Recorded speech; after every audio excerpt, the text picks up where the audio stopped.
With a single smooth gesture, Heck dispelled the barrier. It was like someone had torn away an invisible curtain draped over the mountain slope. In an instant, the view cleared, and everything that had been hidden revealed itself to the world. Bathed in sunlight, 5 broad tiers carved into the mountainside stepped down toward the river like giant green staircases. The terrace steps, built for farming, looked strange to the eyes of Moonrise natives. Yet the scene blended perfectly with the moon river glittering far below. Each level already had its mechanisms installed, turning wheels, channels, and structures ready for irrigation. For additional pairs of water wheels were set up along the slope, forming a complete system. So Hecht had Miguel build them in advance, knowing I'd need them. Aegon felt a genuine warmth in his chest at the thought. He really did have good people around him. He turned to see how the others were taking it. Baelish and Arnold kept their expressions steady, but even they couldn't hide the faint change in their eyes. The other 3, however, were far more transparent. "Is this what I think it is?" Sansa asked, a bright smile blooming on her face. Amazement gleamed in her eyes. "If I'm right, then you've come up with a pretty incredible solution." Before Shio could start bragging about her little son, like she always did whenever he made something new, Aegon stepped forward. "Ahem. I know you can more or less guess what this is, but I'll still explain." He gestured to the tiers. "This is terrace farming." He gave them a short, clear explanation of the concept, then added, "The soil here is excellent, and the water source is right next to us. It'd be a crime not to use it." He walked to the first wheel at the bottom and placed a hand on it. As promised, there are 3 ways to solve the water problem. The first one is simple. Any night-level farmer can manage it. He demonstrated the first method, manually spinning the wheel to draw water up into the stone basin. The mechanism turned steadily, transporting water from the river below up onto the terrace. Their reactions were calm, mildly impressed, but not stunned. Aegon understood. It was clever, but not mind-blowing. Once a decent amount of water filled the basin, he stepped back with an easy smile. It's simple, affordable, and almost any farmer can make use of it. But even if they can't, we still have 2 other methods. He then moved to the middle wheel. This time, as they looked at the structure and its long sweep arm, surprise surfaced much more clearly on their faces. They were starting to see where this was going. "Yup, it's exactly what you're thinking," Aegon said, lips curling. "An old method, slightly modified for large-scale irrigation." Miguel showed them. A shadowy figure emerged near the sweep arm and lifted his hand a bit too eagerly. One sharp look from Aegon was enough to remind him to dial it back. Miguel coughed, then simply gave the arm a light slap. The sweep arm swung, the wheel started turning, and the rope and bucket mechanism whirred to life. Water surged up and poured into the stone basin again, this time with far greater efficiency. The rope strained under the speed, and if Aegon hadn't chosen high-quality material, it might have snapped already. "So," Aegon asked, looking around at them, "you think farmers can afford these?" "Easily," Arnold replied first, his eyes not on the mechanism, but on Aegon himself. Quiet pride and approval were written all over his gaze. Shio clasped her hands over her chest and smiled softly. "That's my little Sunday. Even if some can't afford it, I'll make sure they can. Your idea won't be wasted." That's not necessary," Aegon sighed inwardly. "They're more excited that I'm the one who made it than about the invention itself. What a strange family I have. Why didn't I think of this earlier?" Baelish murmured, sounding half annoyed with himself, half thrilled. "It's brilliant, Aegon. With this, we can finally tackle our biggest issue, and I can focus on the river itself. Our economy won't take nearly as big a hit." His breathing grew heavier with excitement. The king of Moonrise Kingdom smiled broadly. "Everyone can afford this," he declared. "And even if they can't, I'll take care of the costs. With these terraces, we'll have more farmland than ever. Once everything stabilizes, our yields will soar." His eyes practically glowed as he looked down at the mountain slope, already imagining the future. The Moon River was the lifeline of the kingdom, and now they could carve prosperity out of its every bend. Xavier slipped past his father, grin wide enough to split his face. He clapped Aegon on the back with his usual infectious energy. I knew you'd figure something out, he laughed. But this is insane. It doesn't just fix the current mess, it sets us up for generations. They were all genuinely stunned. Aegon had only heard about the problem yesterday, yet in a single day he'd produced a practical, scalable solution. Meanwhile, they had been wrestling with the issue for over a year. I told you I'd show you what kind of support you'd get from me once you become king, Aegon said, giving Xavier a lopsided smile he reserved for close friends. Just don't ever expect me to call you your majesty. I'd choke on it. Xavier blinked, then remembered the conversation they'd had the day before. A slow, heartfelt smile spread over his face as his eyes grew suspiciously wet. He wanted to hug him. Instead, he smacked Aegon's back again and barked out a laugh. If you ever call me that, I'll probably die on the spot. It'd be too damn weird. And stop getting all sentimental, you bastard. Then stop crying like a kid, Aegon shot back, rolling his eyes. You're not Luna. She looks cute even when she cries. You, on the other hand, look like an ugly toad. Keep that face up, and the birds might think it's a latrine and start dropping presents on you. Whatever warmth had been building in Xavier's heart vanished instantly, replaced by a powerful urge to punch him into the river. With his father standing right there, though, he could only grind his teeth and look away. That's enough, Baelish said dryly. It's not as if he said anything inaccurate. He waved his son aside and turned back to Aegon, eyes bright.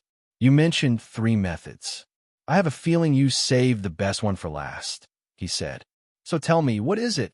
He'd seen enough of Aegon's creations to know that the last one was never ordinary. Aegon answered Baelish's question with a small, confident smile and turned his gaze to the base of the slope, where the last and largest water wheel sat partially submerged in the river. Unlike the others, this one was designed to run on its own. The current kept its paddles turning endlessly, so it was best to detach the belt connecting its gears from time to time and let the mechanism rest. Hecht had even been clever enough to position all 5 giant wheels slightly above the shoreline, making it harder for anyone to immediately guess their true purpose at a glance. It's actually the best one, Aegon said, his grin widening. And it's something almost anyone can use, as long as they can afford the initial setup. You're making me very curious, Sansa replied, turning to look at the wheels. It's connected to those, isn't it? Yup. Let me show you. Aegon walked down toward one of the wheels at the edge of the river. It was heavy, but nothing he couldn't handle. Gripping the side handle, he shifted it a little farther downstream, where the current flowed stronger. As soon as the paddles caught the faster water, the wings began to spin. Aegon then linked the belts on the gears, and the entire mechanism came alive. The wheel turned steadily, transferring power to the system and sending water climbing up toward the terraces. He stepped back, watching the motion with a satisfied smile. This is an incredible way to use the river, Baelish breathed. He couldn't hold back anymore. The king leapt down from his vantage point and landed straight in the river, paying no attention to his expensive clothes as he circled the wheel, examining every detail with bright, excited eyes. Flowing water has pressure, and the shape of the paddles lets it keep turning, he exclaimed. It was right in front of us this whole time. As someone with a powerful water affinity, Baelish understood water better than almost anyone alive. That only made it sting more that he had never thought to harness the river like this for something so practical. A self-sustaining irrigation method, Sansa said, glancing from the wheel to the carved terraces above. I assume you're planning to let the water flow down naturally from level to level, like in normal terrace farming? Exactly, Aegon said, nodding. Once it's set up, it should be easy for farmers to maintain. As long as they can handle the starting cost, the river does the rest. And if they can't, the other 2 methods will still cover them. Huh. Baelish's sudden laughter drew everyone's eyes. He laughed freely, joy spilling into every word. There are so many things we can do with this, he said. Thank you, Aegon. I can already think of a dozen applications. In a world with magic, most people still lived without it. Mages, high-ranked knights, nobles. They owned the wonders powered by mana and runes. Everyone else tilled the earth, pulled carts, and watch those miracles from afar like distant stars? Why break your back designing a better handcart when the rich flew in rune-engraved carriages? Why study gears and levers when a handful of mana stones could power an entire vehicle? And if someone did use beasts to pull their vehicles, they still needed rune formations to truly compete with magecraft, which put those things completely out of reach for the common folk. That was why practical inventions rarely progressed.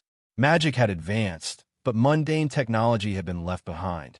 This simple water wheel, powered by nothing but current and shape, was like a spark tossed in a dry tinder. For someone like Baelish, 7-star mage with high-grade water affinity, it was more than clever. It was a revelation. He could already see the principle adapted into mills, workshops, and who knew what else. Aegon watched him with a quiet smile, imagining what Moonrise's future might look like a few years from now. It'll depend on how much time he's willing to invest in things like this. He already has more than enough on his plate. "Uncle," Aegon called out, "can I ask for 2 things?" "Of course," Baelish replied immediately, turning toward him without hesitation. His excitement was still written all over his face. "Ask for anything. I mean it." He was that happy, not for his own sake, but because he saw what this meant for his kingdom. "First," Aegon said, "please don't turn every hillside into terraces. Too much of it might damage the environment." He wasn't entirely sure how things worked here compared to his old world, but he'd seen enough stories of greed ruining land and rivers. He didn't want Moonrise to walk down the same path. "You don't need to worry about that," Sansa answered before Baelish could speak, her tone calm but firm. "The land, rivers, and forests all belong to the moon goddess. We remember that when we make decisions." "That's good." Aegon exhaled, genuinely relieved. "Oh, and that reminds me. I won't be involved after this. I'll be leaving for Apostle Academy soon, so you'll have to handle the nobles and their demands. Please make sure this is used for farmers, not for greedy lords looking to hoard more land." He paused, then added, "And your enemies won't sit quietly after you fix the crisis. They'll try to twist this somehow." A cold light flickered in Baelish's eyes.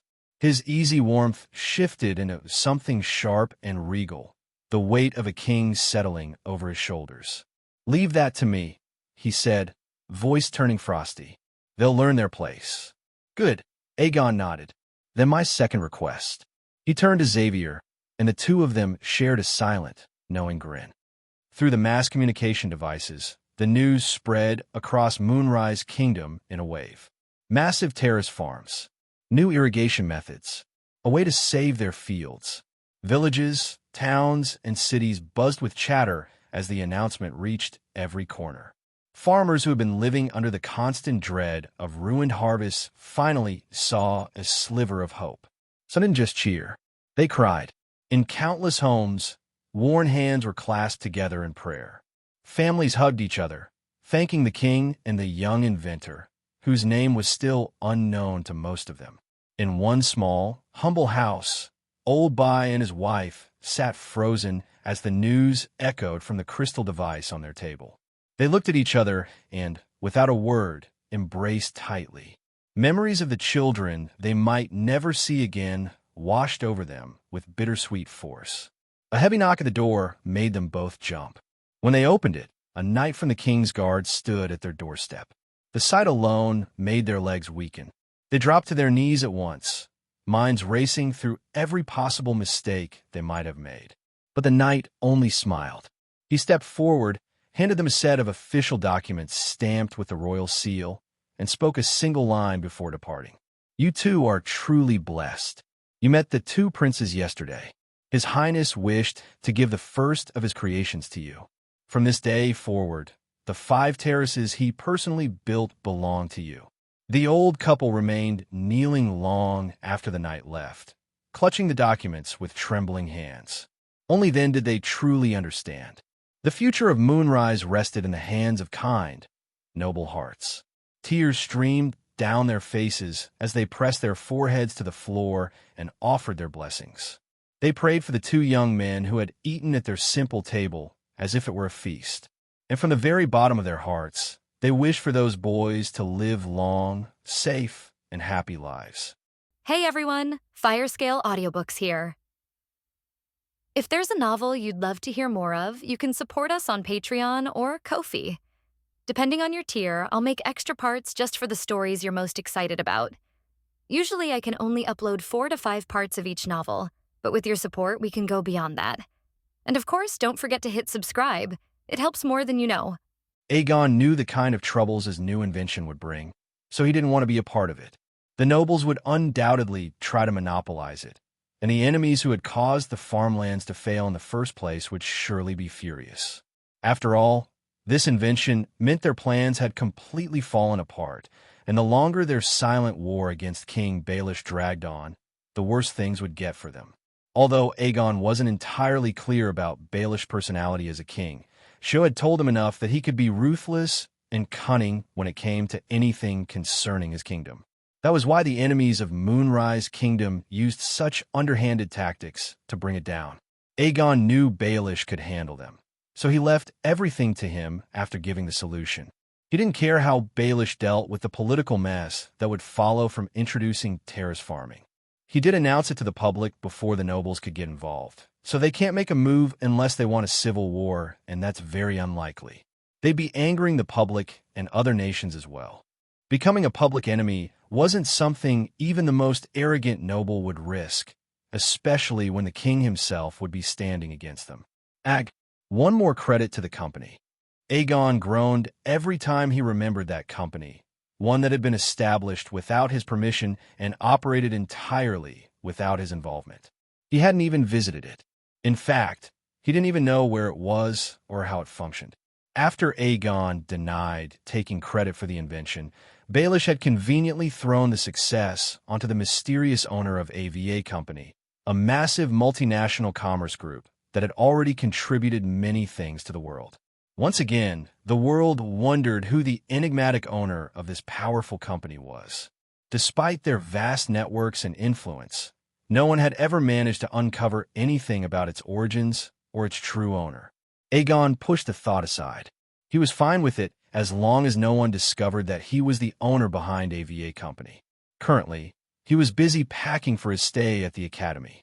He would be there for the next 3 to 4 years, only returning home occasionally, so he wanted to make sure everything was in order. After that, I'll probably travel the world, so even less time at home. I'll miss this mansion and everyone here, Aegon thought, before shaking away the creeping sadness. He needed to focus on packing, not nostalgia. I still don't understand why you don't want your identity to be known, Shio said as she watched him carefully fold his clothes and place them inside his storage ring. Learn from me. The whole world knew to fear Shio, and no one ever dared to block my path. I already have my identity as Aegon Valeria Augustus for that, he replied evenly. I'm proud of that name, so I'm not hiding it. And I don't think I'll need to worry much, do I? He tossed a few items Shio had given him into the ring and continued. My identity as the owner of AVA Company would only bring unnecessary attention and expectations. I don't want to deal with any of that. Then just use my name, Shio said with a playful smirk. Tell them you're my son. Let's see who dares to cause you trouble. Aegon shook his head in amusement and kept packing alongside her. The maids could have easily done it, but there were too many personal things he wanted to choose himself, so naturally, Shio stayed to help. By noon, they were done with everything, and the time for departure drew near. During all that time, Shio clung to Aegon like a koala, refusing to let him out of her arms. Shio, what are you doing? Aegon asked, sounding both amused and helpless as he tried to move, but she still followed him everywhere. I'm charging my energy, Shio said softly, her voice trembling slightly. I don't know when I'll see you again, so I need to fill up my bar. Are you crying? Aegon asked, finally realizing why she was hiding her face. Yes. Can't I even cry? Shio sniffled, her voice choked with emotion. Aegon closed his eyes to hide his own tears and said gently, I'm not going to the end of the world. We can meet whenever you want. I don't care. I won't be with my little son, and that thought hurts, so let me cry. Her voice cracked as she hugged him tighter, burying her face in his shoulder. He had grown used to her presence over the years. After all, She was one of the first people who had given him the love he had always longed for. She wasn't even obligated to take care of him, yet she devoted everything to raising him. She had wasted her youth on him, changed herself entirely for his sake. He loved her more than anyone else in this world, so this separation hurt him just as deeply. His heart was already heavy with longing for Xiao and Arnold, so he hugged her back firmly and allowed his tears to flow silently. It was the first time he had cried since the day he was born. As if sensing the warmth of his tears, Xiao froze and slowly looked up. Seeing the crystalline drops glimmering in his golden eyes, her heart shattered. Hey, it's fine, she stammered, trying to smile through her tears. I can run to you every night at lightning speed. We can meet every day. Wait, Dad might scold us for that. So maybe every 2 nights. She spoke in a rush, her voice breaking between hiccups. You know what? Screw that. I'll take the scolding. Just please don't cry, little Sunday. I'll be there with you. More than the separation itself, his tears hurt her far more. She had sworn never to let him shed tears again, and if anyone ever dared to make him cry, she would show them the true wrath of Chen Xiao. But now those tears were because of her, and that realization tore her apart. She wanted to give him the entire world just to stop his tears. Aegon looked at her messy, flustered state and chuckled softly, surprising her. Then he hugged her again and said, "Let me charge my energy too, and stop overthinking. Little son will always be with crazy Xiao." They stayed like that for the next hour, simply enjoying each other's warmth and silence. The bond they shared was deeper than that of aunt and nephew. Aegon never lied when he said she was like both his mother and father. She had raised him entirely on her own, given him everything she could, and her place in his heart was above all others. A blue carriage stood before the grand Mooncrest mansion, waiting for the one who would soon board it. It wasn't luxurious by any means, but it was comfortable, perfect for a long journey ahead. All the inhabitants of Mooncrest Mansion stood around the carriage, bidding farewell to their young master. Their eyes were misty, but none of them wanted to send him off with sadness. They loved him too much for that, so they all smiled warmly at him, each smile carrying love, pride, and care. Aegon smiled back at them, his chest swelling with emotion. He had grown attached to them over the years. Xiao wasn't the only one who pampered him. After all, every single person in the mansion treated him like their own.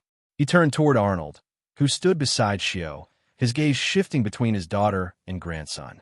His sharp eyes narrowed as he noticed the redness in Xiao's eyes. "What happened to your eyes?" he asked, though he already knew the answer.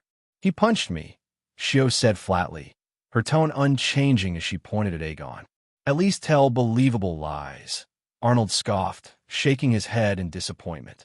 He then looked at Aegon. "Are you ready? Do you need anything else?" "I'm ready, and I've packed everything," Aegon replied confidently. "And if I ever need something, I'll just get it. I still have the key to your treasury too. And his own money as well," Xiao added helpfully. "Yeah, money is the last thing I'll ever need. Even without these extra sources, the system has given me so much wealth, I can't even spend it all," Aegon thought with a wry smile. Arnold smiled proudly and placed a firm hand on Aegon's shoulder. He squeezed it gently and said, "You are my pride. Remember that." "Oh, I definitely will," Aegon replied with a wide grin. "Huh," Arnold chuckled softly. "Go and explore the world. Achieve whatever you desire. And if you ever feel tired, remember you have a home to return to and an old man waiting for you.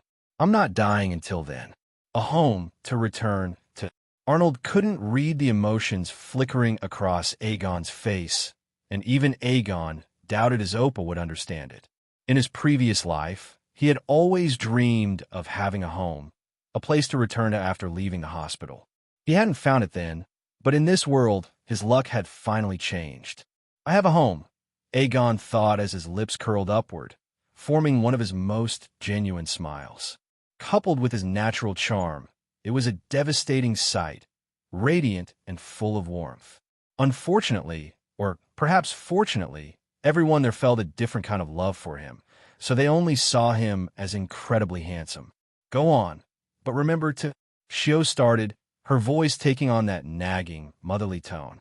Her list of warnings seemed endless, covering everything from proper meals to folding his clothes, as if he were a small child leaving home for the first time. "Mother Hen, calm down," Aegon interrupted, shaking her shoulders gently. "I'll remember everything. Did you forget I have perfect memory?"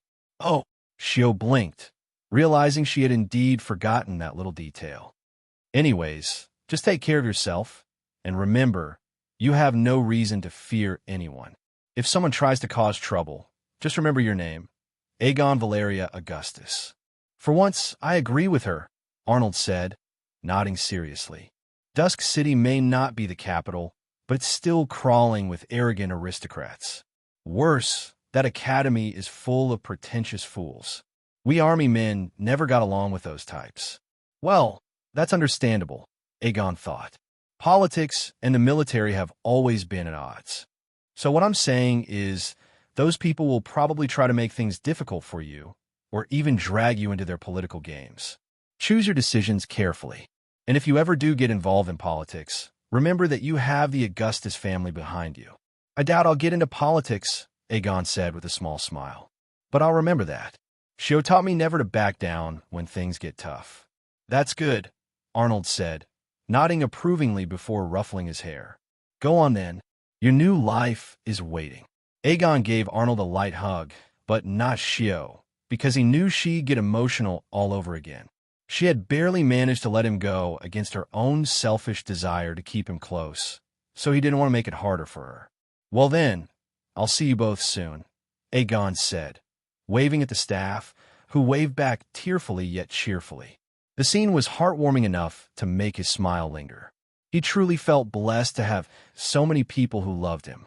As Shio watched him step into the carriage, she whispered under her breath, "Hecht, make sure no filthy bandits even dare to cross his path." "Shio." Shio froze as Arnold's heavy tone cut through the air. She turned toward him, startled. "Dad." "His dream is to explore the world," Arnold said, his tone calm but firm. "And he will see both the best and the worst parts of it. You can't protect him from everything." "I can't," Shio protested instantly. "I can, and I will protect him. He doesn't need to see the dark side of the world. Why should I let anything taint his pure soul?" "He's the son," Arnold said simply, "and I don't like that fact." Shio snapped, turning away. "He doesn't need to shoulder responsibilities like that. Let him be the normal person he is and enjoy his life. If it takes my whole being to protect him from the darkness, then I'll gladly give everything." Arnold sighed and gently placed a hand on her head. "Do you know who was behind Nana's death?" Shio froze instantly. Her eyes darkened as rage flickered across her face, memories flashing through her mind like lightning. "He's a Valerian," Arnold said quietly, "and they won't let another Valerian live. Aegon will have to face them one day, inevitably. Don't hinder his growth when that time comes." He then looked toward the flickering shadow beneath the carriage and said in a low tone, "Just follow his orders. Don't act on your own. He knows what's best for him." Shio huffed angrily, clenching her fists. She turned to leave, but not before leaving behind a final declaration. "Dad, we once chose him over revenge, and I'll gladly do it again. But if they ever dare to touch even a single strand of his hair, then I, Chun Shio, swear on my ancestors, I'll wipe every single demon off the face of this continent. Remember that." As she ran off, Arnold sighed deeply, watching her retreating figure. He turned back toward the carriage, his eyes slowly shifting to a pale, ghostly white. "Silly girl," he muttered softly, a chilling calmness in his tone. "You won't get that chance because White Death is already coming for them." The carriage rolled down the paved pathways of the capital city as Aegon silently gazed back in the direction of Mooncrest Mansion. He had noticed the minor argument between his Oppa and Shio, though he hadn't clearly heard what they were talking about. But he wasn't worried about them. Both of them often had conflicting beliefs, so arguments between them weren't anything new. However, it never reached a point where they truly fought. Even though Shio was adopted, Arnold treated her as his own daughter, perhaps even more than that, and Shio respected him as her father in every sense. So, Aegon knew things would resolve themselves soon enough. He had a feeling the disagreement was about him, and when it came to matters related to him, Xiao tended to get a bit reckless. As long as she had enough time to cool down and think it through, she'd understand, and the argument would end naturally. Bye-bye, he muttered in his mind before finally looking away. Through the window, he observed the lively streets of the capital and smiled faintly at the joyful atmosphere permeating through the city. Even though not everyone was a farmer, their lives had been affected by the previous tragedy. The new hope brought by the terrace farms had lifted everyone's spirits. The carriage continued to move forward and only stopped once it reached the royal palace. Before Aegon could even step out, the doors suddenly swung open. A young man rushed inside and slammed it shut so hard that the entire carriage shook. Aegon gave the huffing Xavier a weird look and asked, "What happened to you?" Just as Xavier opened his mouth to reply, Aegon raised his hand and interrupted, "Never mind. Judging from your face, it's your usual useless drama. I'm not interested. I was going to say I want to punch your ass," Xavier said with a straight face, already used to Aegon's sarcastic tone. "Then keep your kinks to yourself." Aegon snorted and looked away. "Jason, let's go. The dumbass has arrived." "As you wish, boss." Yes, the carriage driver was none other than Jason, disguised as an older man. He had insisted on taking this role to atone for his mistakes from the previous day. Aegon also noticed the 5 beautiful white horses that pulled the carriage. They were majestic creatures, strong, sleek, and graceful. But the reason they were chosen wasn't just their beauty. Their endurance and speed were unmatched. "Why are we going the slow way again?" Xavier asked, noticing the horses. "We could have taken a much better carriage, brother." "I want to see the world passing by," Aegon replied with a shrug, his gaze fixed on the scenery outside. Slowly, the main city disappeared behind them. Soon, they would be outside the capital, heading toward the wider world, and just the thought made Aegon's heart race in excitement. It's your first time outside the city, huh?" Xavier said. "I guess that's understandable. As your elder brother, I'll show you around the world." Aegon gave him a disdainful side glance, as if silently asking whether he was even worthy of being called his elder brother. Then, he simply ignored him. There were faster ways he could have reached the academy, but he deliberately chose the slower route. This way, they could stop at several towns along the way, allowing him to observe, learn, and experience the outer world firsthand. It might seem like a ridiculous goal to others, but for Aegon, it was all he wanted at the moment. Soon, the carriage passed through the towering city gates and sped across the barren farmlands. The sun shone brightly above them, its warmth cutting through the cool breeze of early winter. Winter was coming for Moonrise Kingdom. When he was sure they were far from the capital, Aegon pressed a button on the side panel, making the roof of the carriage slide forward and disappear into the front section. The wooden walls also folded inward, lowering to half their original height. As the crisp wind, the scent of grass, and the gentle warmth of sunlight surrounded them, Aegon burst into laughter and shouted, "This is so fun." Xavier watched him with amusement, shaking his head. "I'll never understand his obsession with the outside world," he thought. "Whatever, as long as he's happy." Even he had to admit, it was quite refreshing to travel like this. The horses galloped through the forest path, the trees whispering in the wind, and the world around them seemed to come alive with every passing second. "By the way, how did you even make this?" Xavier asked curiously. "I didn't make it," Aegon said casually. "All I did was mention it to Xiao." That single answer was enough for Xavier. He immediately understood everything. As the carriage rolled deeper into the forest, the two of them continued chatting about random topics while enjoying the scenery. Hours passed, and Aegon's excitement didn't fade even for a moment. He observed everything, from the distant mountains to the glimmering streams, and his perfect memory recorded every sight. He even saw things that defied the logic of Earth, which was to be expected, but he was still surprised and mesmerized by the sights. He wanted to jump off the carriage. He didn't. He knew he had to reach the academy on time for the admission exams. Xavier was already a student, so he had no deadlines. But Aegon didn't want to risk arriving late, so he resisted his urge to explore. Instead, he admired the view from afar and saved the experience for later. They encountered a few wandering monsters on the road, but Jason took care of them effortlessly without even standing up from his seat. His calmness made Aegon smirk. The man was efficient in these cases. Before long, the sun began to dip below the horizon, painting the sky in hues of orange and violet. Jason directed the carriage toward a nearby town they had chosen as their resting stop. They could have continued through the night, but there was one problem. Nights weren't safe for humans, just as the day wasn't safe for demons. The night belonged to the dark, and Aegon, though curious, wasn't eager to experience those horrors so soon. "Jason, can I see ghosts too?" Aegon asked, his tone filled with genuine curiosity. I've seen them myself. So yes, they exist, boss. But not in the way you imagine. We call them something else. Creatures of darkness. And they're not the only ones. There are many that even makes me fear. That's why we need to stay in the light. Believe me, you don't want to meet them. Jason chuckled. Creatures of darkness, huh? Aegon thought, a spark of intrigue flashing in his eyes. I wonder if I'll ever meet them. A wise sage once said, never raise flags. Aegon was about to learn how true those words were. Jason proved to be a skillful driver, guiding the carriage as it came to a stop before the town's main gate, just before the sun could drown completely beneath the horizon. Everyone in the human domain was well aware of the threats posed by the creatures of darkness.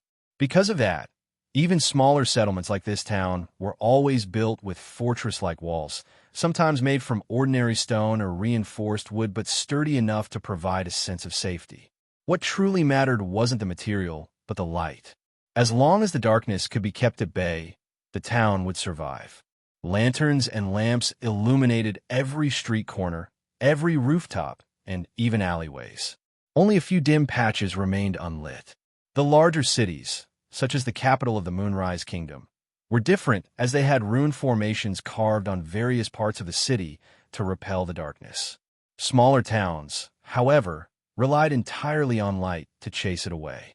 So, as long as there is light, the chances of encountering creatures of darkness are incredibly low. Aegon recalled the words he had once read in a book as he stared at the forest they had emerged from. Darkness had already begun to envelope the woods behind them, swallowing the trees in a creeping black veil. It made him wonder if those strange creatures were already starting to manifest within that growing shadow. They really are weird, Aegon thought, but they all share one thing in common. They crave human essence. The greater the essence pool, the more they're drawn to it. That's why smaller towns are never targeted by anything truly powerful.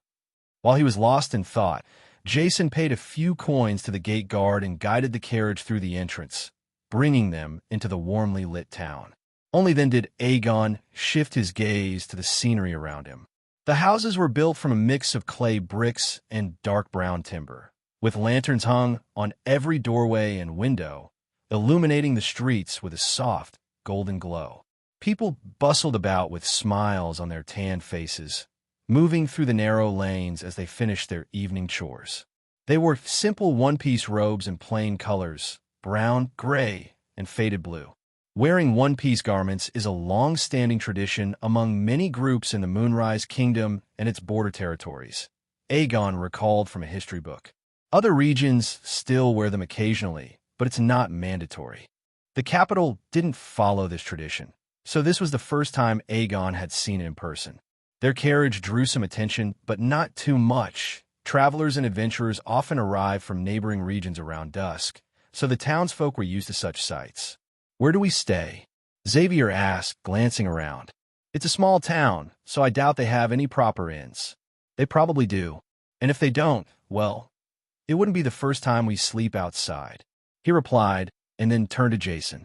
Look around for an inn. We'll explore the town until then. As you wish, boss, Jason said respectfully, flicking the reins. When the carriage slowed near the market district, Aegon and Xavier jumped down, landing easily on the padded dirt road. Their entrance drew a few glances, mostly because they were both taller and better built than the average townsfolk. Changing clothes was a good idea, Xavier muttered with a smirk, waving casually at a few vendors who eagerly called out to them. Along with their appearance, they had also changed clothes. Aegon now wore a loose white shirt with rolled sleeves, dark trousers, and leather boots, while Xavier dressed similarly. Aegon took a deep breath, savoring the air thick with the aroma of food, spices, and burning oil. There was an underlying stench of sweat and livestock, but he ignored it in favor of the experience. His eyes caught sight of a food vendor selling round balls skewered on thin wooden sticks. As a food enthusiastic, his curiosity was instantly piqued. He walked over and bought 4 sticks, handing one to Xavier and keeping the rest for himself. "Oi, give me one more," Xavier demanded. "Nah," Aegon said flatly, taking a bite from one of the red balls. It crunched under his teeth, releasing a wave of spicy flavor. Tastes like potato balls," Aegon said after a few chews. "Feels like he used a homemade sauce too." "It's definitely homemade," Xavier said after taking a bite. "They're really good. Come on, give me one more." "Fuck off. Just one." "Nah, 1, 0. The two bickered childishly, earning amused looks from nearby vendors who found their playful argument entertaining. They continued strolling through the market, buying random trinkets, small wooden statues, spiced nuts, and other knickknacks. Even though they were rich due to their background, both of them weren't the type to spend frivolously. This was one of the rare times they allowed themselves to lose free. Some of the food they tried was downright awful, enough to make Xavier gag, but others were surprisingly delicious. Every new thing they tried added to the memory of the day for Aegon. This is the best start. They were walking down the main street when a young boy suddenly rushed out from a side alley and crashed into Xavier. "Ah!" The boy yelped as he stumbled, but Xavier caught him easily by the shoulder and helped him stand upright. "Hey, don't be in such a rush," Xavier said with a chuckle. "Ah, sorry." The boy apologized quickly, his voice high-pitched. Aegon immediately recognized the accent. Many rural folk from the Moonrise Kingdom spoke Astris with a naturally higher tone, making them easy to identify. "It's fine," Aegon said. "But why are you in such a hurry?" He had noticed that the entire town seemed to be buzzing with excitement. The sellers were packing up quickly, and the townsfolk all wore bright smiles, as if something special was about to happen. "You're from outside, right?" the boy asked, his eyes lighting up. Without waiting for an answer, he said, "The flame dance is about to start soon. I'm heading there." And with that, he dashed off again. "Flame dance." Aegon grinned. "I want to dance too. Let's go." "Flame dance." Xavier said, licking his lips with a grin spreading from ear to ear. "That's something worth seeing." Aegon found his expression a little strange, but didn't think much of it. They followed the direction the boy had run off to, easily identifying the destination, as nearly everyone in town was heading the same way. The place turned out to be the eastern outskirts of the town. When they arrived, they found a wide clearing with large wooden planks and other combustible materials stacked high, clearly meant for a massive bonfire. Aegon's lips curved into a smile.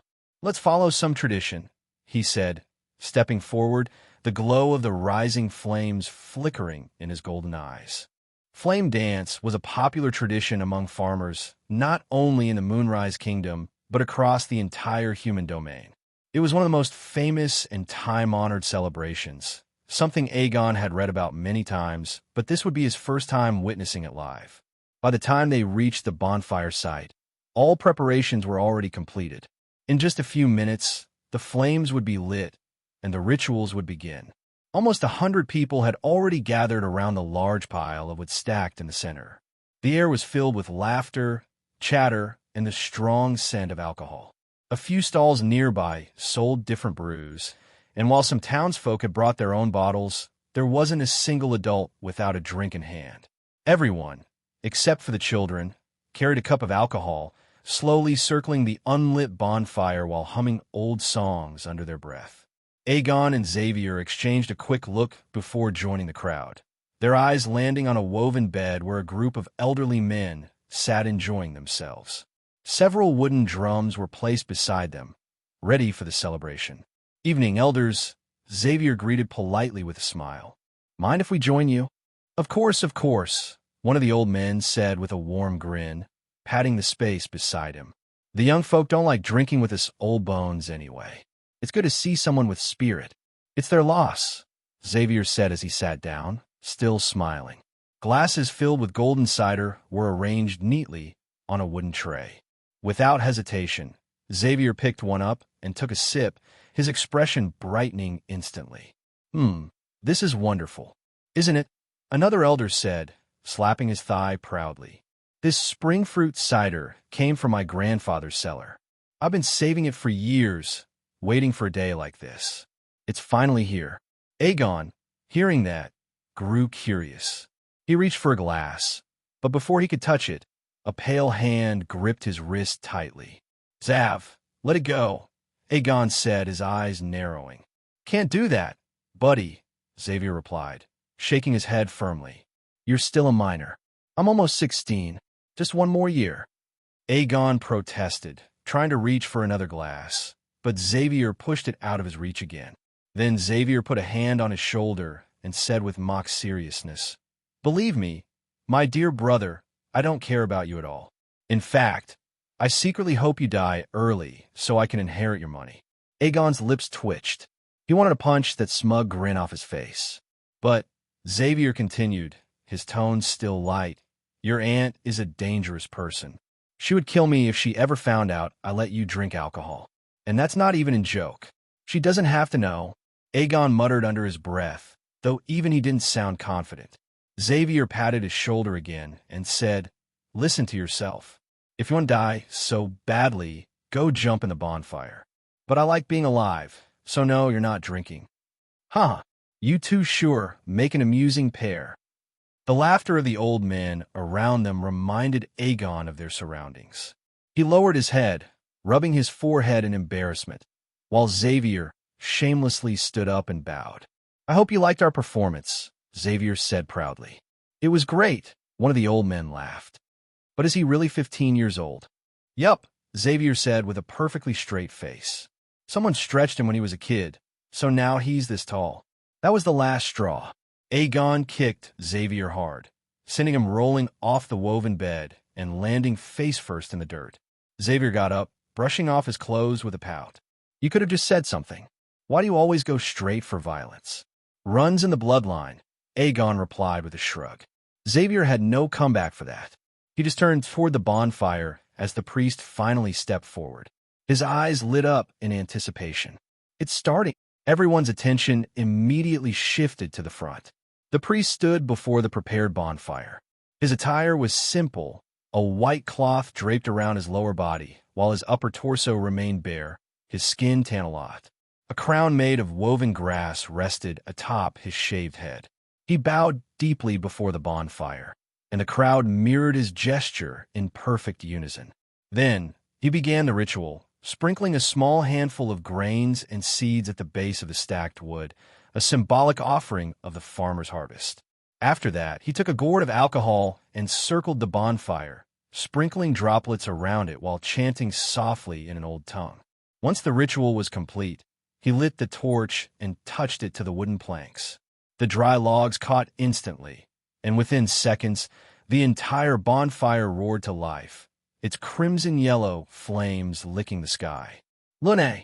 Lune! The chant echoed as the townsfolk shouted alongside the priest. Drums began to thunder, their deep rhythm pulsing through the air like a heartbeat. The music was unlike anything Aegon was familiar with, rough, passionate, yet strangely invigorating.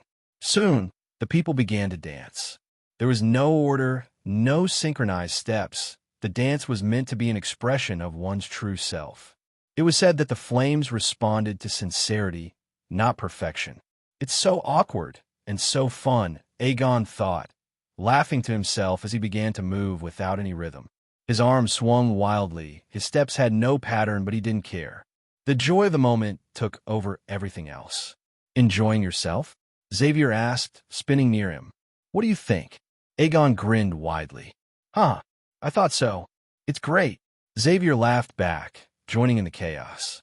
As the drums grew louder and the rhythm intensified, people began splashing alcohol into the flames.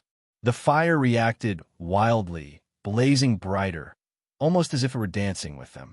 It was a breathtaking sight, one that would remain etched in Aegon's memory, even without his perfect recall. This celebration is probably because of the terrace farming, Aegon guessed, feeling warmth spread in his chest.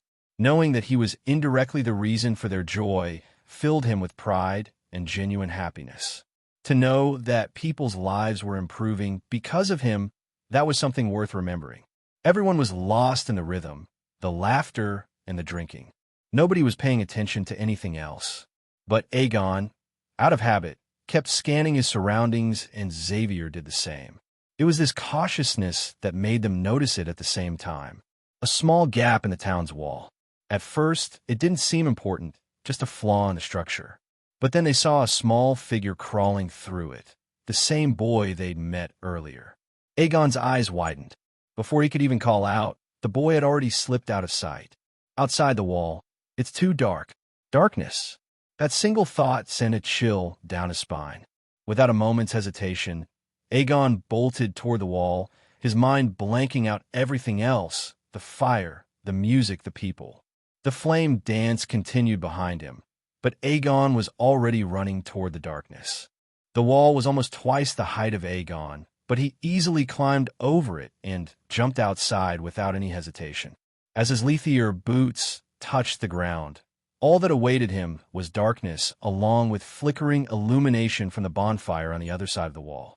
His eyes easily found the boy who had slipped away, but his steps paused when he noticed something in the dark. The appearance was completely unknown, yet haunting, something Aegon was seeing for the first time in his life. A figure seemed to be rising in the darkness, with 7 long dark tendrils shooting out from its grotesque body in every direction.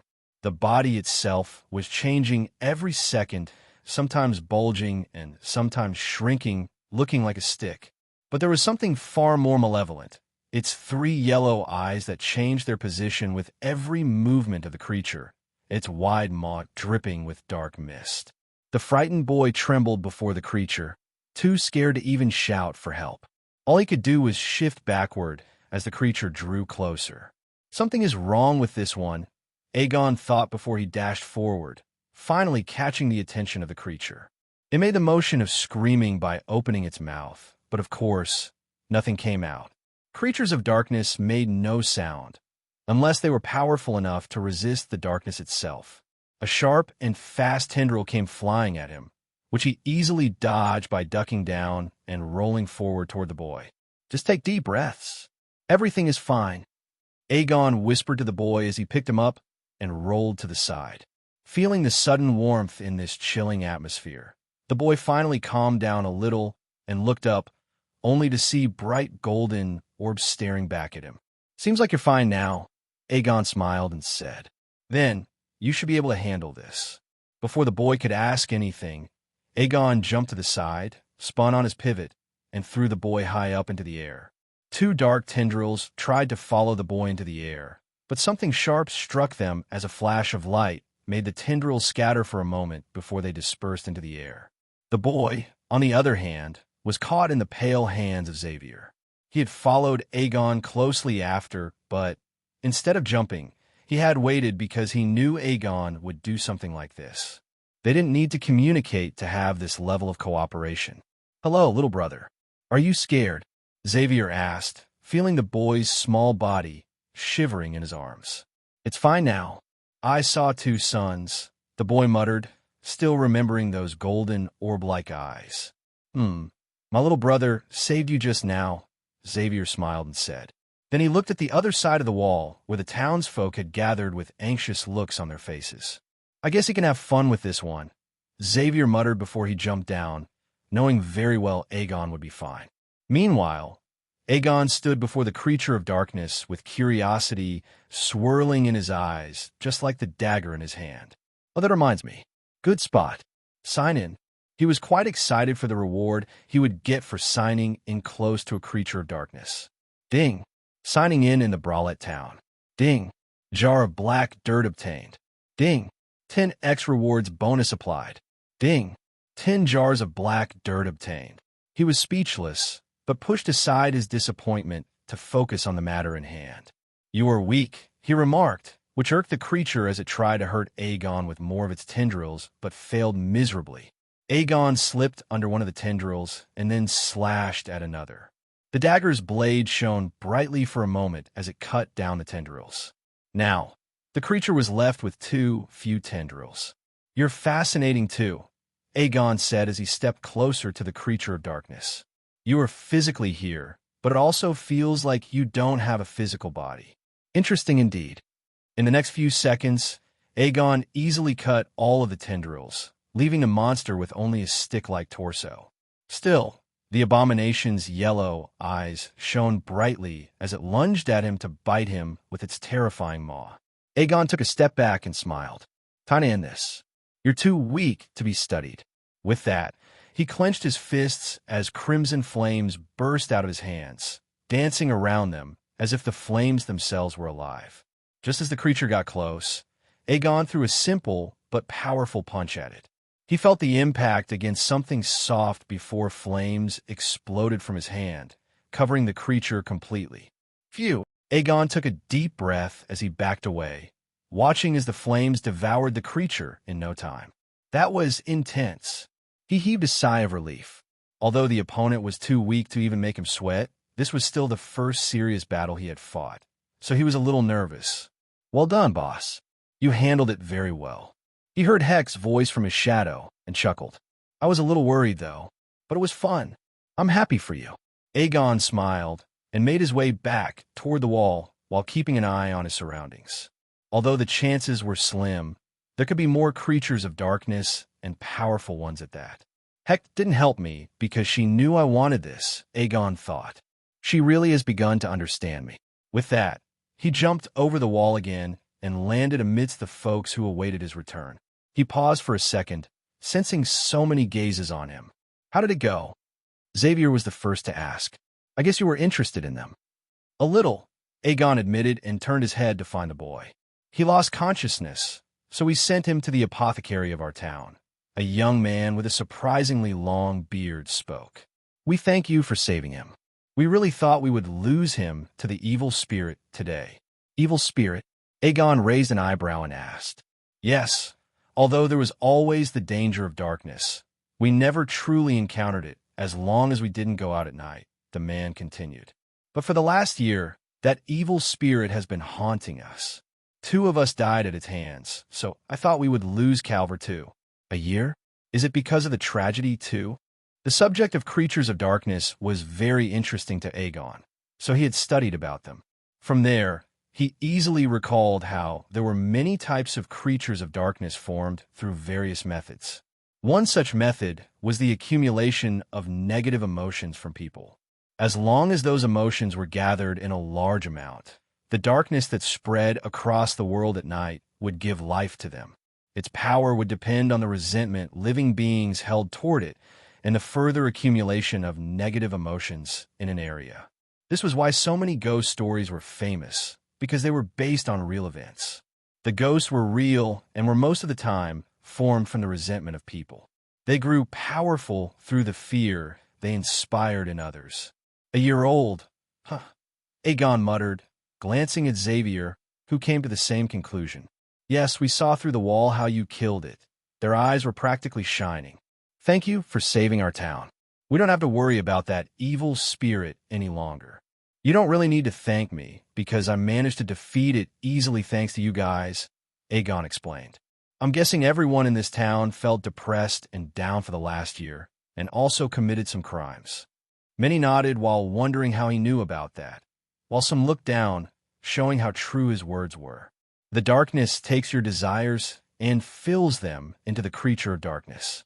Though most of the time, it's just the negative emotions that linger around, Xavier added from the side. "You mean the evil spirit was formed because of us?" That's not possible. I didn't kill my brother. But they are powerful adventurers. Why would they lie about such things? "It's fine," Aegon said, trying to calm the crowd, which seemed to work easily. "What I'm saying is that the opposite is also true. The creature weakened because all of you are happy now, and it repelled the resentment of this town." "Yup, we were just lucky to meet the weakened version," Xavier said with a chuckle. "You're the one who defeated it with this joyful atmosphere." So, we just need to be happy to keep evil spirits away. Yup, so always try our best to find happiness, Aegon said, grinning. All right then, let's celebrate. And since I've saved the boy, I get the chance to choose a reward. No alcohol. I'm the one choosing the reward, god damn it. Aegon gritted his teeth at Xavier. And I'm the one who's in charge of you, Xavier said, pressing a finger against his forehead. So, you will listen to me. For once, he was using quite a serious tone, so Aegon just clicked his tongue and ignored him. Then he joined the folks for a dance. Since they now knew happiness could keep evil spirits away, they were even more excited as everyone laughed and danced around the bonfire. Xavier shook his head, but also joined in on the fun. The flame dance continued for a few hours, where they had a feast with all kinds of delicacies and good alcohol that everyone had brought. During the dance, the folks even threw Aegon and Xavier up and down for fun, and also to show their sincerity. Everyone had their own way of showing appreciation. But the two of them knew they had a ride tomorrow, so they still returned to the inn Jason had found and slept peacefully.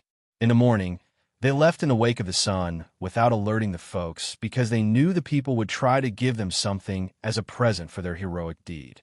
It was nothing for Aegon and Xavier, but it meant a lot for the townsfolk, and the duo didn't want to burden them, especially with the condition of the kingdom they were in.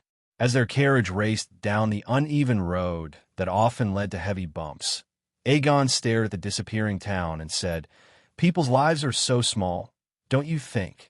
"Yes, human lifespans are short, but I don't think that's what you meant," Xavier said. "So what do you mean?" "I'm just thinking of something," Aegon said instead of answering properly. "How many of them do you think ever left the town?" "None," was Xavier's straightforward answer. "The town is in the rural parts of the kingdom, and people there are ordinary. It takes a lot for a mundane person to travel around the world. Their information network probably comes from adventurers, merchants, rumors, and myths." As Aegon nodded, Xavier continued, "And they didn't know much about the creatures of darkness, which just shows they don't have much contact with the real world. I could be wrong, though, so forget what I said." "Perhaps you're right," Aegon nodded. "But they looked quite happy despite staying in the same place all their life."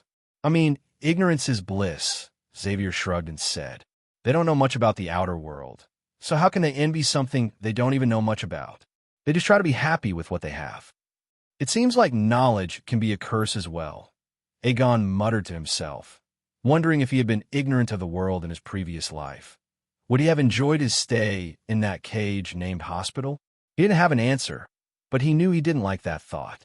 Even if the knowledge of the outside world had brought him pain, loneliness, and longing for it, Aegon still wanted that. It was what kept him alive as a human. "By the way, I disagree on something," Aegon said with a smile. "People can envy things they have little knowledge of. Actually, that's even more dangerous. It could go either way." "You're right." Xavier thought about it and nodded in understanding. "I didn't know much about the academy, so I was so excited to go there. But now that I know more about it, I just feel like jumping on my bed and sleeping for eternity." "That's just your lazy ass speaking." "Wow, I didn't know asses could speak. Did you make that one up just now?" "I can actually make one for you specifically. Your mouth shits more than your ass anyway." "Fuck off. You're on my carriage." "You fuck off." The Moonrise Kingdom was among the mid-sized kingdoms of the Triana continent, so just a day and a half worth of journey brought Aegon and Xavier to the borders of the Moonrise Kingdom.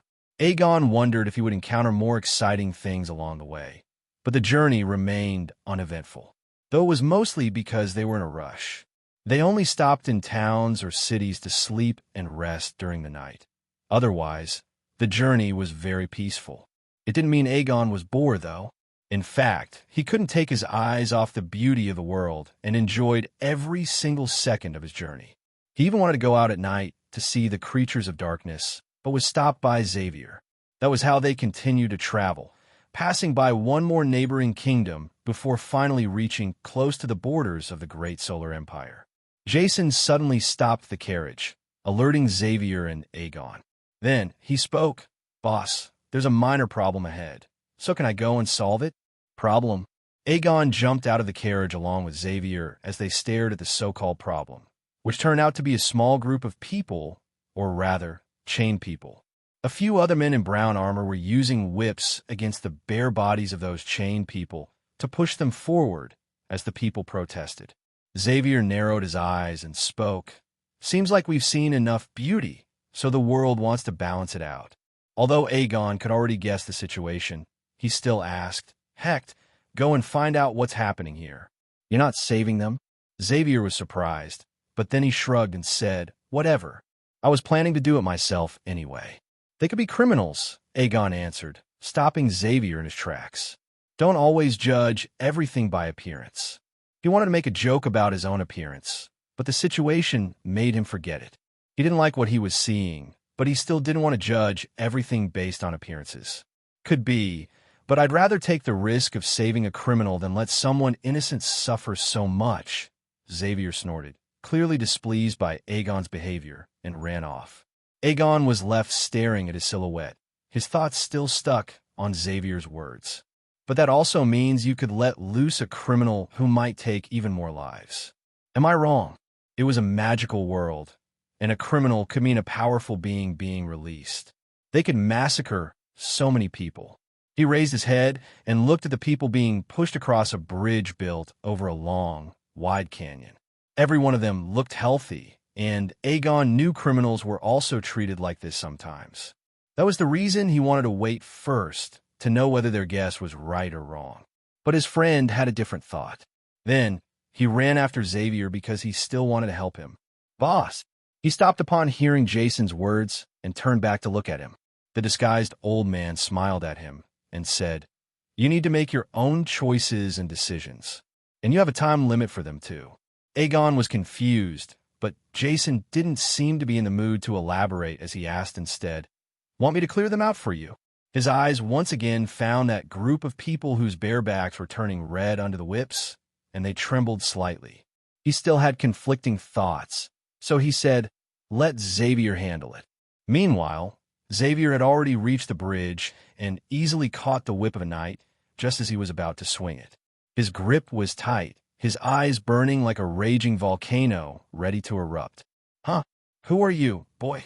The knight grunted and tried to jerk back the whip, but Xavier let go of it at the same time, causing the whip to change trajectory and strike another knight. Dog sit. What are you doing, Carbo? The other knight hissed as the whip landed on his unarmed hands. The commotion finally alerted the others too, as they stopped and turned toward them, especially the captured people, whose eyes finally shone with a glimmer of hope. Carbo, the first knight, finally turned toward Xavier and took a step forward. His face contorted into an ugly expression. His size easily dwarfed Xavier's, but the young man didn't even flinch. I don't care which deep shit hole you crawled out of, but I'd suggest getting the fuck off before I turn your limpy body into a rope, Carbo growled as he raised his hand to choke Xavier.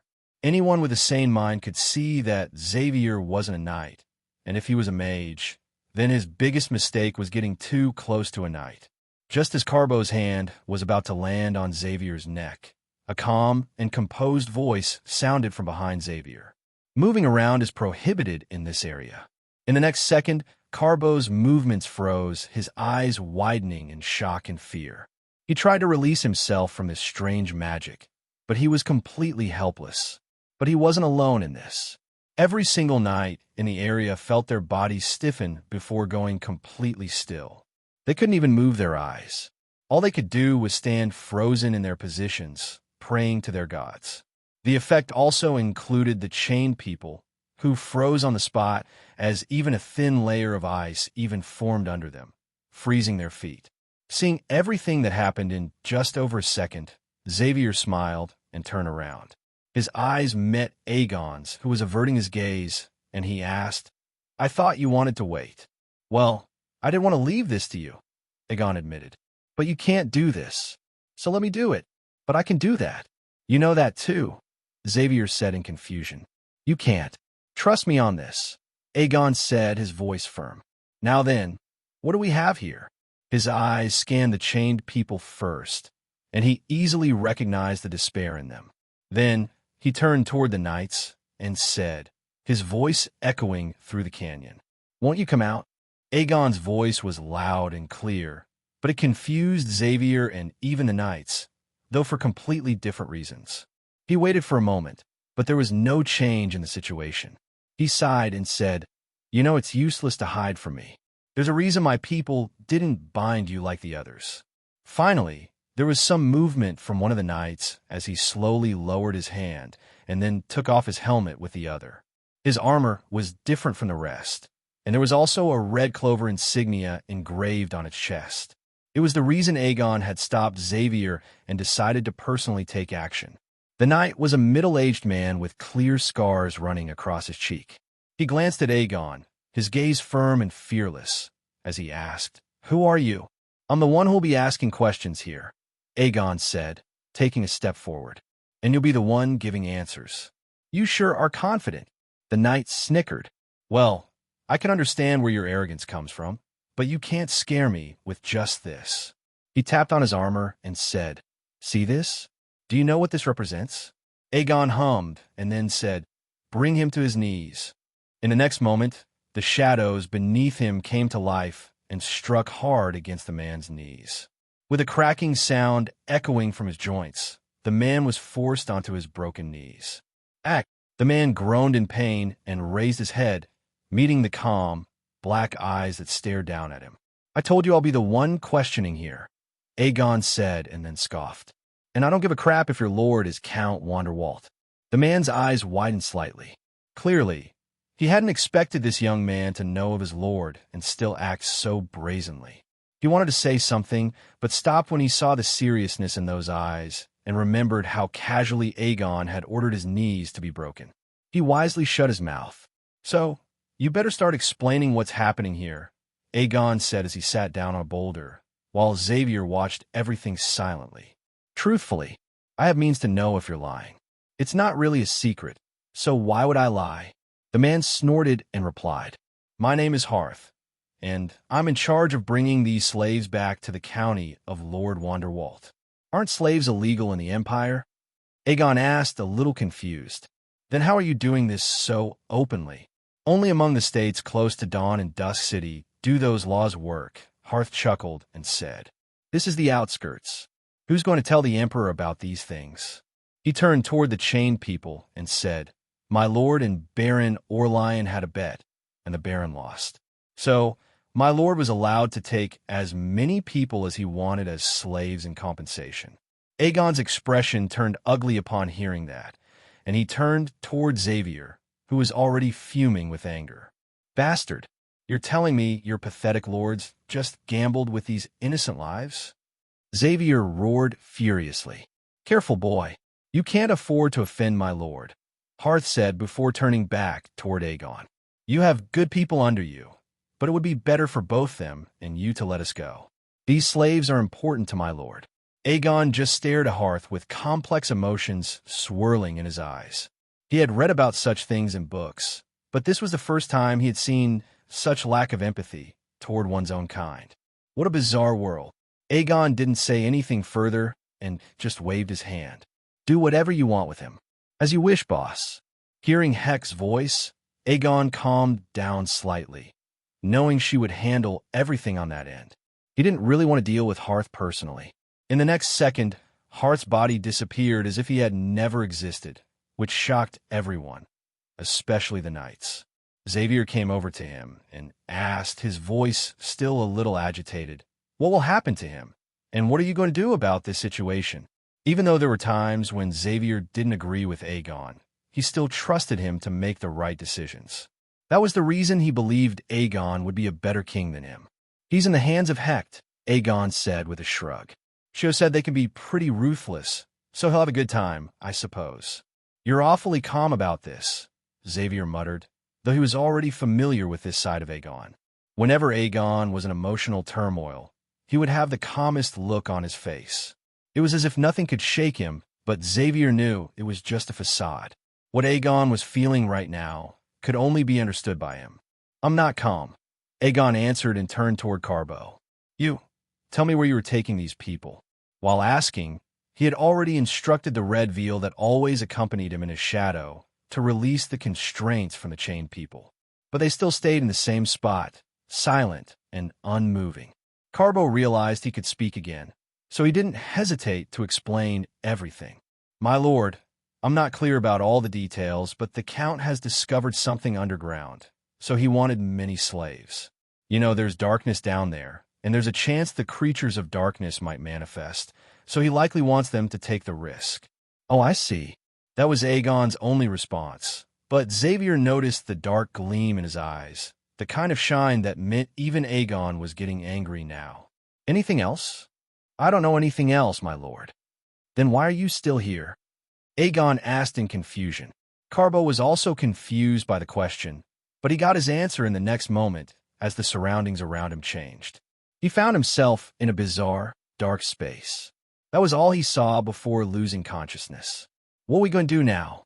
Xavier asked, knowing very well that things wouldn't end well with account of the great solar empire involved. "I have a solution," Aegon said as he touched the bright, sun-imprinted pendant on his chest. "I know someone who can help us in this situation." The sun-imprinted pendant was a gift from Grandpa Sam to Aegon on his first birthday. There were a few uses of it which made it quite valuable, and one of them was that he could contact Grandpa Sam anytime he wanted. That was why Aegon clutched the pendant in his hand and turned toward the chain people. "Zav, can you handle them?" "I need to do something." "Sure thing." Xavier nodded and went over to calm the people. He could handle it. On the other hand, Aegon reached over to the edges of the canyon, looking down at the vast gap between the two sides, and tapped on his forehead. Mana sense. It was a skill with a high consumption rate, but it did give satisfactory results. Its effects let him sense the fluctuations in mana in his surrounding area. As he closed his eyes, he focused on finding anything, but everything remained clear. He didn't get any signal from the skill, meaning there was nothing in the area. Then why am I getting this feeling that something is weird with this canyon? Aegon thought before he threw the matter to the back of his head. His senses didn't tell him of any danger, and Hecht also didn't react, so he wasn't worried about it. Taking the pendant in his hand, he sent some mana into it, and the sun on it began to glow. After a few seconds, he heard a sleepy, exhausted voice from the other side directly in his mind. "You finally decided to use it, eh? What? You missing this awesome grandpa already? Ready to ditch that ancient dust behind?" Aegon couldn't help but chuckle at his words. He felt his emotions calmly as he said, "Grandpa weird. You said you have great influence in the Empire, right?" "Yes." "What happened?" Perhaps he sensed Aegon's serious tone, so he didn't mind the name and grew serious too. Sleepiness disappeared from his tone. "It includes a Count. You sure you can handle him?" Aegon asked with some hesitation. He had no clue how influential or powerful Grandpa Sam was, so he was quite hesitant about involving him in this matter. But it didn't hurt to ask him. "It's just a Count. Even your family can deal with a bunch of them, and I'm better than them. So tell me what happened." This old man. Aegon's lips twitched, as even after such a long time he wasn't used to his shameless boasting. Still, he recounted everything he had encountered and noticed that Grandpa Sam went silent for a few seconds. It seems like people really need some reminder of the sword hanging over their heads. You could drop this issue and proceed to the academy. By tomorrow, when you arrive in Dust City, you'll receive good news. Aegon could sense the suppressed anger in Grandpa Sam and nodded in satisfaction. He expected such, as he and Arnold were great friends. Arnold also hated such things, which naturally passed on to Aegon. Then, Aegon glanced back at the people whom Xavier had distributed some of their packed food. "What about their baron?" "It's just a baron, for son's sake. I can take over their kingdom, and they won't even let out a peep. Forget about them, and just leave them at home. My people would make sure this doesn't happen again." "Why do I feel like you're offended?" Aegon wondered, but he said something else. "Then, I'll leave one of mine with them just in case, and leave the rest to you." After a moment of silence, he heard a sigh from the other side. "I'm sorry you have to see such a sight the first time you return to your ancestral home. Why are you apologizing?" Aegon rolled his eyes. "It's not like it's your empire, so you don't really have to blame yourself for everything. I thought you were better than this, old man." "Ha ha. Indeed, this empire isn't mine." "Yes, so leave these things to the emperor," Aegon said frankly. Although he seems to be lacking in a few things, he's still good and can improve. "Haha, you really are Augustus." Only those crackheads openly criticize the damned emperor for his actions. But you're not Augustus, yet you're cursing him. I'm not, but I would still call that blockhead an idiot because he is one. Well, I quite disagree, Aegon said, a smile forming on his lips. If he really was an idiot and incompetent, my opal would never serve him. You're a weirdo. Well, the emperor has banned slavery, so you can see he doesn't make a better nation, but he fails in some parts like enforcing the laws everywhere, Aegon said. Well, unless he is doing this for PR, but I doubt he needs it. PR? Forget it. At best, that dumbass has some good brain cells, otherwise he is stupid. Aegon was speechless and wondered if all of this was blasphemous. Even if they were talking about the emperor, he didn't have to curse him. After all, the emperor was supposedly a 9-star mage. Again, I forgot about other things because of you. Aegon suddenly remembered his situation and said, Anyways, I'm leaving for the academy. Go with a peace of mind. I will definitely handle them. Wait for the good news. Aegon nodded and then cut the connection. He turned around and whispered under his breath, Hecht, you want to send someone with them? Yes. Then, send Miguel. He has the calmest head among us, so he won't do anything reckless. Aegon listened to her and summoned Miguel out, who also instantly disguised himself as a middle-aged man with a giant muscular body, making Aegon wonder if this was his true appearance. His eyes still seemed lost and staring at something distant. Miguel, Aegon commanded, take them back to their village and protect them until help comes. If anyone tries to take them away by force, well, you know what to do. I will do that, was a sluggish answer, but Aegon knew he would take this very seriously. He patted the big man's shoulder and said, Also, withdraw if you sense danger. You matter more to me. Although Aegon was willing to protect the innocents, it didn't mean he would do it at the expense of one of his own. In the end, he was selfish and cared about his loved ones' lives more than others' lives. I don't care if it's selfish or not, but I'm not losing any of you. None. The people who almost turned into slaves repeatedly thanked Xavier and Aegon, some even bowing at their feet in gratitude before leaving with Miguel. Aegon was a bit uncomfortable with them doing so much, so he quickly sent them off with Miguel. As soon as the help from Grandpa Sam arrived, Miguel would withdraw and return to him. The red veal could somehow stay with him all the time and also travel quickly back to him whenever needed. After that, they once again restarted their journey toward Dusk City, where the Supreme Apostle Academy was situated. On the way, the two of them remained silent for a while, lost in their own thoughts over the matter. It was Xavier who broke the silence first. I am sorry, Gon, he said, bowing his head. My rash actions could have landed us in serious trouble. I acted on instinct. Emotions, Aegon corrected him. You rely too much on your emotions. You saw those people getting beaten up and treated like monsters, and you jumped in to save them without thinking. This was actually a big flaw of Xavier, and also the reason why Baelish scolded him so much. He was too emotional, and even after years, he hadn't improved much in that aspect.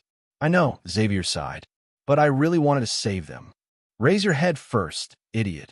Aegon snorted and leaned back, letting the wind mess with his hair. Also, I was wrong in this too. I've developed a habit of thinking too much about everything, Aegon admitted. While I still agree that gathering information first is usually the better thing to do, I could have done what I did from the start. Restrain both sides? Xavier asked, remembering what Aegon had done. Yes, I could see that I had the power to stop both sides, but I still hesitated, and that's my mistake, Aegon answered, closing his eyes. I had the power to stop both sides and then gather information. Why let the torture continue? Indeed, you did make a great mistake, Xavier nodded with a smile, but all he received in return was a sharp slap on the head. Ouch, what was that for? I already admitted to my mistakes and will definitely improve on it. No, you don't. Aegon slapped him again and said with full seriousness, Do you even know how much trouble you could have caused today? Count Wanderwalt? Xavier guessed as he slowly realized his mistake. Yes, you're the crown prince of the Moonrise Kingdom, not some random adventurer. Aegon scolded him, clearly angry about this blunder. Your one impulsive decision could have caused endless trouble for the Moonrise Kingdom. Xavier lowered his head in shame. Even if we consider the best scenario, where the Emperor deals with the Count after we report him, there's still many people who have connections with him and would try to take revenge on the Moonrise Kingdom. Xavier shrank back even more. He also realized why Aegon insisted on taking matters into his own hands. Unlike him, Aegon was from the Augustus family. He had a completely different status, so nobody would dare pursue him even if things went south. As someone who had visited the Empire many times, Xavier was very familiar with the sheer influence of the Augustus family. Even a duke wouldn't dare take revenge on them carelessly, let alone a count. Aegon stared at his friend and sighed. He went over to his side and patted his back. "Don't be so down, man. I just need you to realize the position you're in and how your actions can impact so many people. You do realize that Uncle will also side with you on this, right?" "I know," Xavier said, still looking down with a solemn expression. "That's the biggest problem, isn't it? He has such high expectations of me, and all I do is cause trouble for him. Troubles he's willing to endure," Aegon said with a small smile. "So do well and become the king the Moonrise Kingdom needs." "I will," Xavier spoke in a low voice, but there was a strange glow in his eyes filled with resolve. Aegon forced him to look up and said, "Also, you have me holding your back, so why do you always falter so much?" "Aegon, but you might just be brain dead, so you can't control your legs properly." "Aegon, yes. Give me back my emotions." It took another day for them to reach Dusk City. As they drew closer to the city, they noticed some changes in their surroundings, or to be precise, in the sky. As if time itself was running faster, the closer they got to the city, the faster the sun drifted toward the horizon at an incredible rate. Even though it should have been only a few hours into the morning, Aegon noticed the sun already going past the scar of sky, which seemed to cut the heavens perfectly in half. "What a wonderful phenomenon," Aegon muttered in astonishment, his eyes locked on the sun. The bright sunlight didn't affect him in any way. "Isn't it?" Xavier grinned, sharing the same sentiments as Aegon. Through some mystical means, Dusk City was suspended in a fixed time of dusk, or it would be better to say that the city is stuck in the moment of dusk. Aegon still stared at the sun going down rapidly and said, "No night, no darkness." "Yup, it's always dusk in that city, just like how it's always dawn in the capital of the Empire," Xavier explained. "The closer one gets to the city, the more they're affected by this magic. That's what we're witnessing right now. I want to study it," Aegon declared all of a sudden. "Can't say I didn't expect that. Many mages have tried, and some are still researching how it works," Xavier said. "But it's still a mystery to everyone. So you can try to find out how it works too." "I will." Before long, the sun dropped completely to the horizon as they arrived before the famous commercial capital of the great solar empire, Dusk City. Someone was already waiting for them there. "Little gone." Aegon groaned in annoyance. "Ag, not again. Why did she have to be the one to pick us up?" The Dusk City truly lived up to its name. When Aegon reached it, he witnessed the sun dropping below the horizon, yet the memory of it remained etched in the beautiful sky. The twilight sky was filled with the colors of orange, red, pink, and even violet, while the eastern side of the sky was painted in a mesmerizing blend of dark and blue. The city itself was highlighted in this breathtaking moment as it stood facing the dying sun. The tall spires of the buildings could be seen beyond the towering terracotta walls.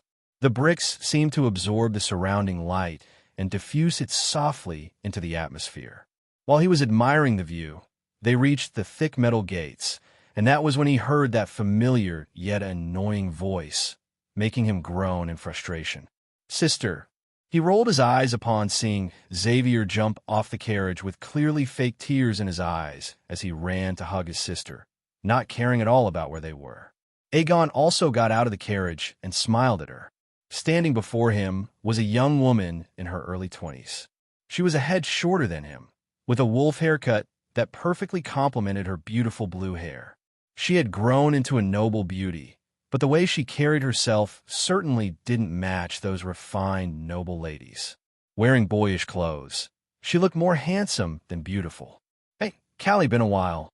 Aegon waved his hand and said. Shio really left an impression on you. Huh. Callie had been a big fan of Shio, so it wasn't hard to see how much she had been influenced by her. Why are you being so stiff? Callie said as she separated from Xavier and then pulled Aegon into a tight hug before he could escape her clutches. Don't even try. Aegon sighed, admitting defeat and letting her hug him. You're creating a scene, he said. Are you telling me you have eyes for someone else, even though we're meeting after such a long time? Callie gasped in disbelief. I'm hurt.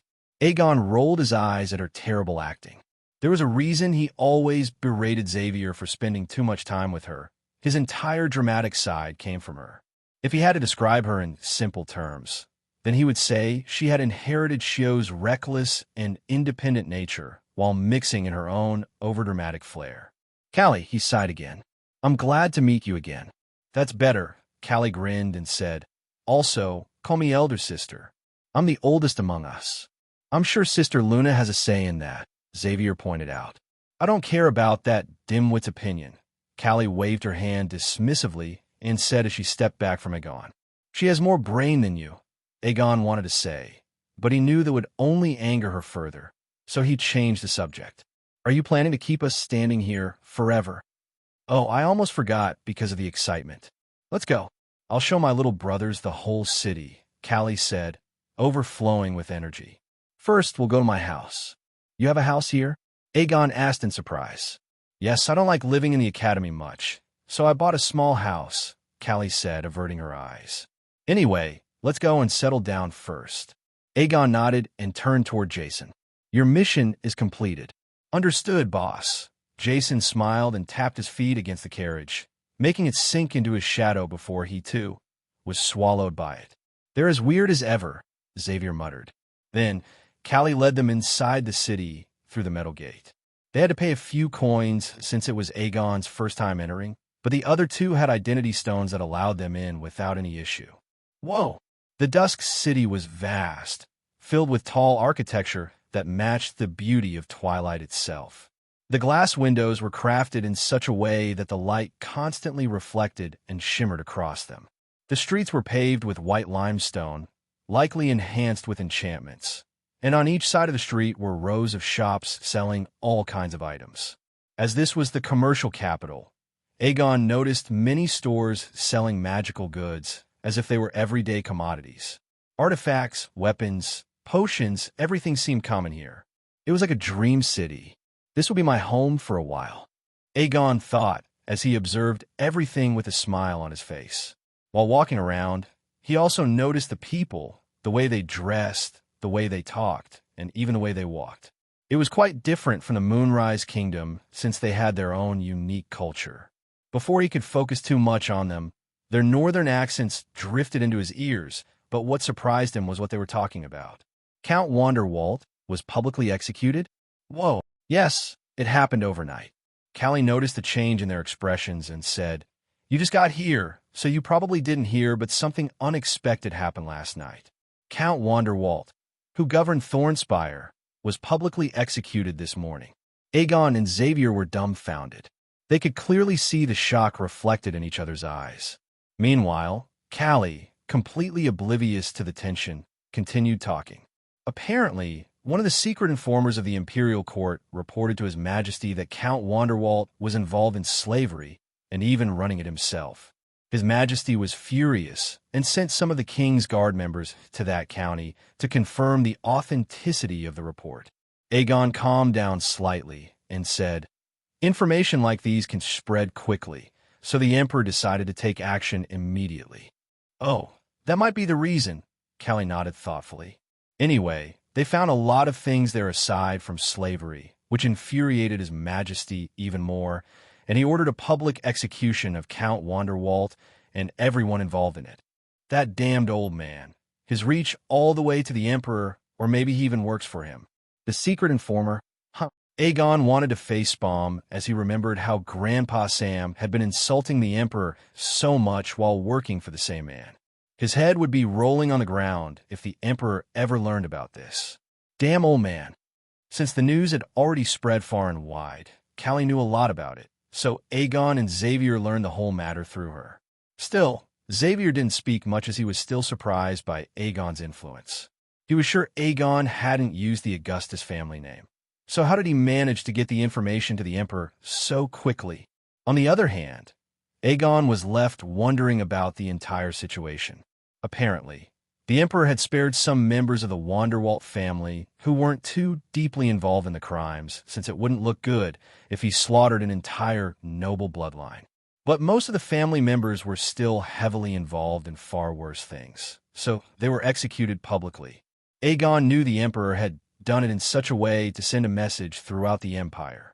If any other noble family tried to do something similar, they would meet an even worse fate. As for what would happen to the county now, it hadn't been decided yet. Is killing a noble this easy? He wondered. Perhaps it wouldn't be easy on Earth where nobles have connections and power, but this is a magical world. Strength rules here. The Emperor also has the general populace on his side, so others can't do anything against him. The heir of the Wanderwalt family is in the academy, by the way, Callie said. He didn't even come out of his room today, since he also received heavy backlash. Oh boy, I don't have a good feeling about this. Aegon released a sigh upon hearing that. I hope he doesn't turn out like his father. Yes, I also hope that, Xavier said before glancing at Aegon. Aegon nodded at him in understanding and continued listening to Callie's chatter. She really didn't stop even for a second. After walking for almost an hour, they finally stopped. District 27, Western Borough. It was the residential area for upper-middle-class families, so Aegon wasn't surprised that Callie had bought a house here. The house itself was 2 stories tall with a small lawn and a calm, comfortable atmosphere. You two can come here anytime you want, but I'd prefer it if you just live here, Callie said with a smile, but Aegon didn't like that smile. It was as if she was forcing it. What happened to her? He wondered, confused. But he knew she wouldn't easily tell him, so he didn't ask. He just had to use other methods to find out the reason behind her strange behavior. Sis, I would love to live with you, Xavier said, his voice filled with emotion. But I have to leave for the outer world. I can't live with you. Zav, Callie cried out dramatically. Aegon ignored the two, acting like children, and entered the room he was given. It was quite spacious and comfortable, with a smooth blend of gray and black, just how he liked it. I really have silly friends. He smiled at the gesture and began unpacking things from his storage ring. That was when Callie entered his room, and her eyes visibly shook upon seeing so many things scattered around. She took a moment before asking, "Are you really staying here?" "Why? You don't want me to?" Aegon asked in return as he set his suits neatly inside the wardrobe. "And no, of course not. I'm very happy." Callie smiled widely, and this time her smile was genuine and from the heart. Anyone could see that. She skipped over to Aegon and hugged him from behind. "Thank you. I didn't waste my love on you." Aegon chuckled, but didn't say anything. "How can I leave after this? You even made this room according to my taste." He couldn't bring himself to disappoint her after she had put so much effort into making him feel comfortable.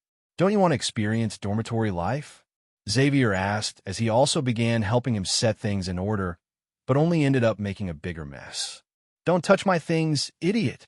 Aegon smacked a book on his head and said, "Get out of the room. I want to live in a human house, not a garbage disposal pit." "Did you just indirectly say I live in garbage?" Xavier's lips twitched as he slowly backed away.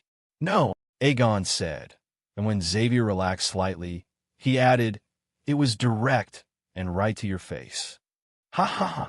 Xavier almost stormed out of the house as Callie burst into laughter at his expense. "Oh, about your question," Aegon said, "I can just live there next year if I want to, or get a room whenever I feel like spending time at the dorms. But why would I bother when I have Callie here?" Yup. You can freeload all you want." Callie nodded eagerly. "Although I don't receive much from home, I've earned more than enough to support you too."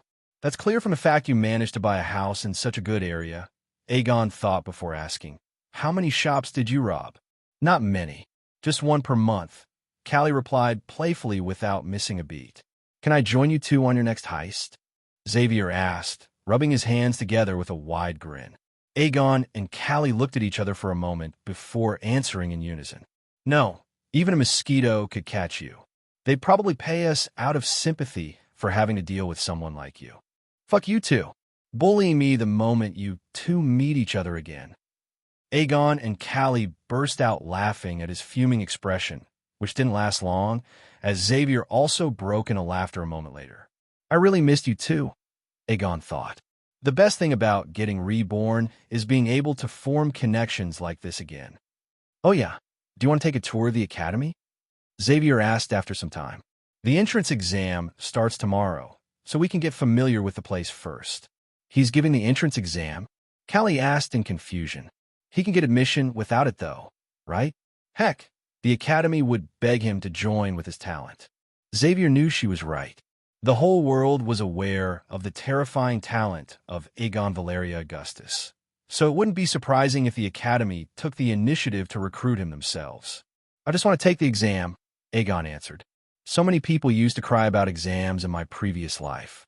I never got to experience what it truly felt like to take one properly, but now I can, even if it's a bit different.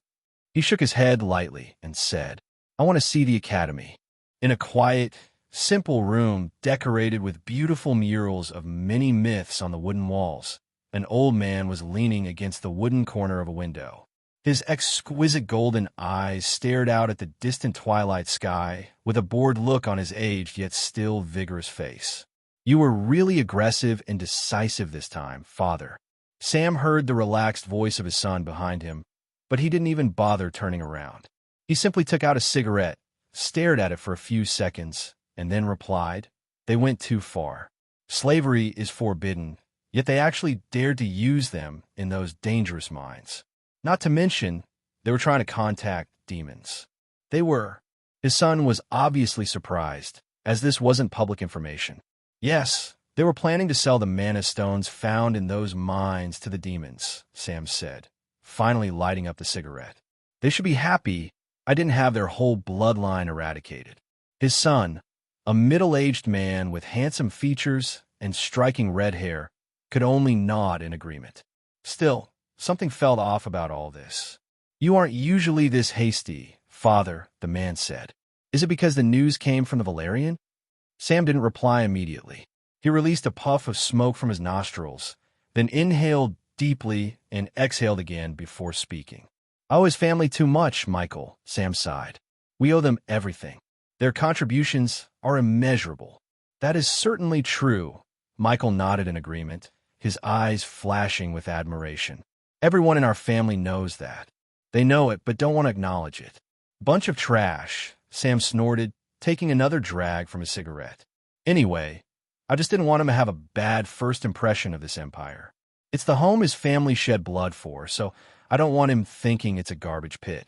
Father, you like him a lot, don't you? Michael smiled faintly. That's surprising, considering you don't even like your own grandchildren.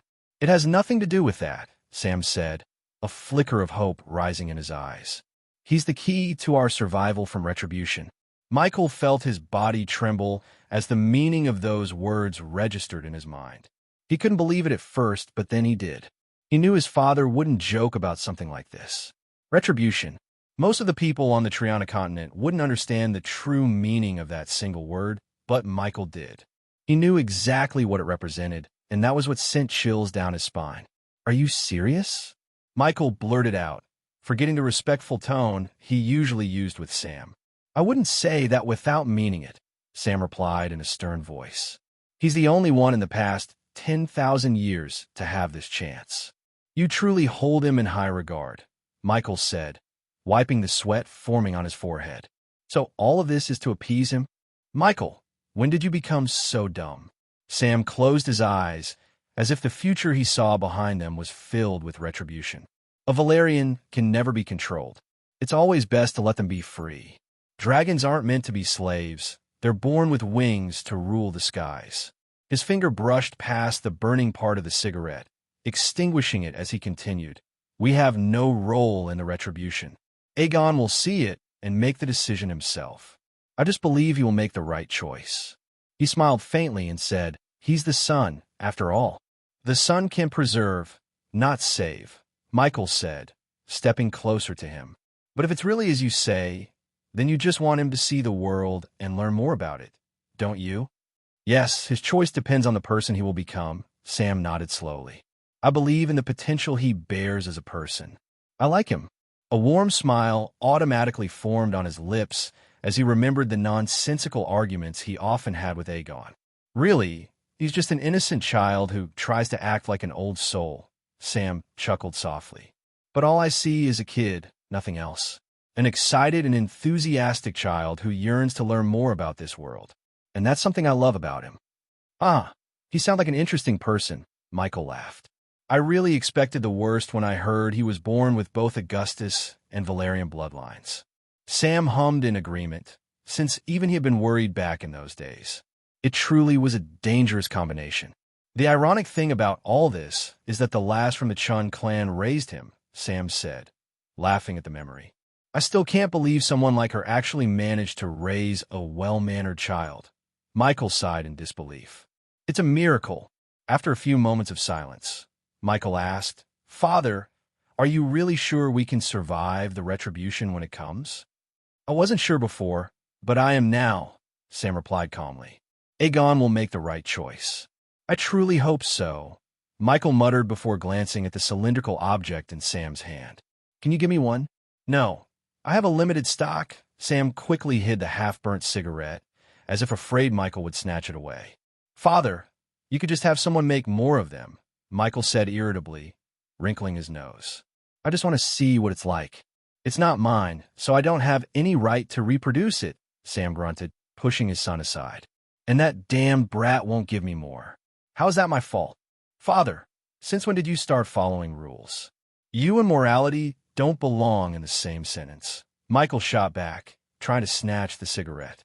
But Sam was quicker and easily slipped out of the room, leaving behind his words. I'm the most honest man in this whole world, so don't slander this old man. Go find it yourself. This shameless old man. Michael muttered in disbelief. Sometimes, he really wondered if there existed anyone more shameless than his father. He turned to look out the window, the twilight glow reflecting in his eyes, and whispered, Aegon, are you really the one who will stop the retribution? Once he was done setting up his new room, Aegon decided to visit the academy, as he was truly curious about the best academy in the entire human domain. As they were walking out of Callie's house, Aegon suddenly noticed something and asked, Zav, weren't you staying in the dorms? What? When did I ever say that? Xavier exclaimed. My sister and my friend are staying here, so why would I sleep in a room with other men? Why did you have to phrase it like that? Aegon was speechless. It's fine, little Gon, Callie chimed in, looking even more excited now, her smile not leaving her face for even a second. I bought this house knowing everyone would stay here together. Then why isn't Luna here? Aegon asked, keeping a close eye on Callie's reaction. As he expected, Callie's expression froze for a second before she said, I can't live with someone like her. She makes too much mess. While that's true, you always used to clean after a mess, so what happened now? Aegon wondered, turning toward Xavier for an answer, but he only received a shrug in response. Did you two fight, Callie? Aegon asked curiously. It's not like that.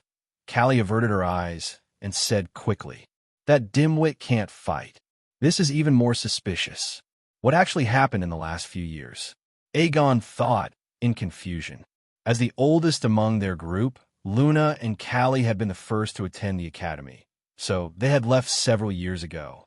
Anyway, don't spoil the mood by thinking about idiots, Callie said, forcing a smile on her face. I'll take you to the academy. Sure, Aegon smiled as well. Since she didn't seem willing to talk about it, he decided to let it go for the moment, but he would definitely dig deeper into the matter later. Luna and Callie were both very good friends of his, and he didn't want them to lose the bond they shared as sisters. Still, he would respect their decision if whatever had happened was truly something serious. Soon, they were on their way to the Northeast Gate. The Supreme Apostle Academy was situated outside the Dust City, but it was still close enough to be considered part of it. It's the right moment, Aegon thought, looking up at the vivid colors of twilight. Sign in. Ding. Signing in at Dusk City. Reward. Small fragment of Twilight Domain. Ding. 10. X rewards bonus applied. Ding. Small fragment of Twilight Domain acquired. What? Aegon stopped in his tracks, stunned by the notification. This doesn't make sense at all.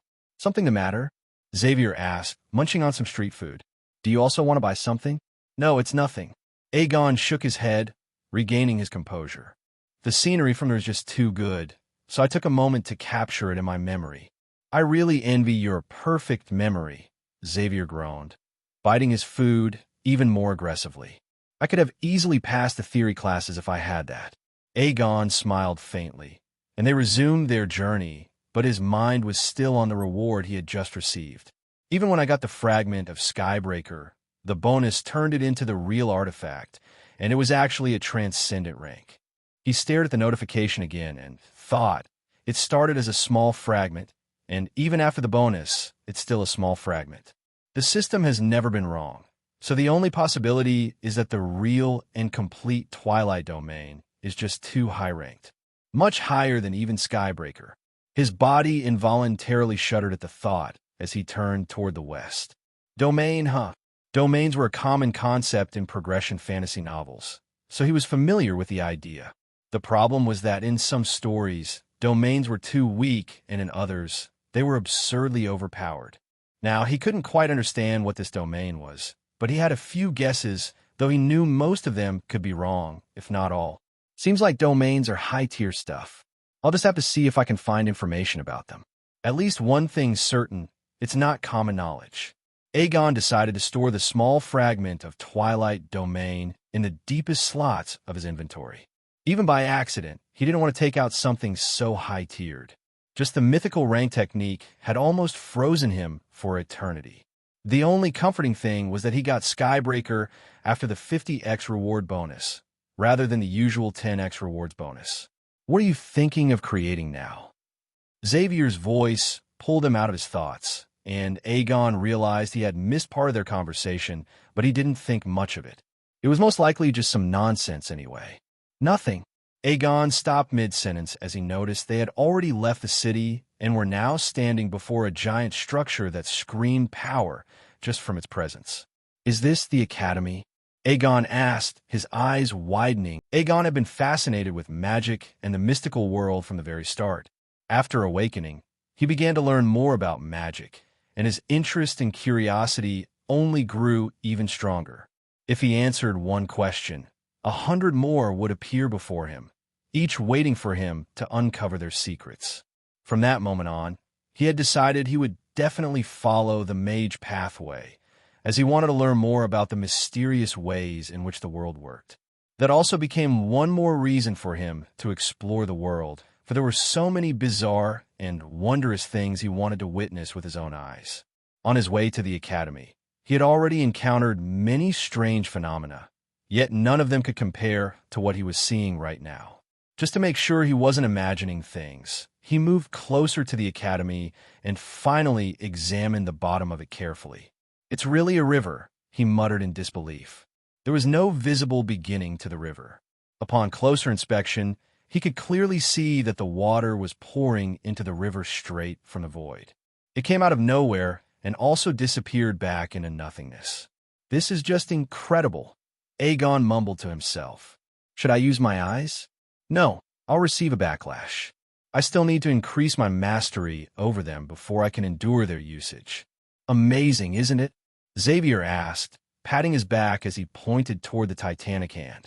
It said that in the ancient times, a divine war took place which wiped out a vast portion of the world. Aegon completed for him. Then, is this the hand of one of the gods who fell during that war?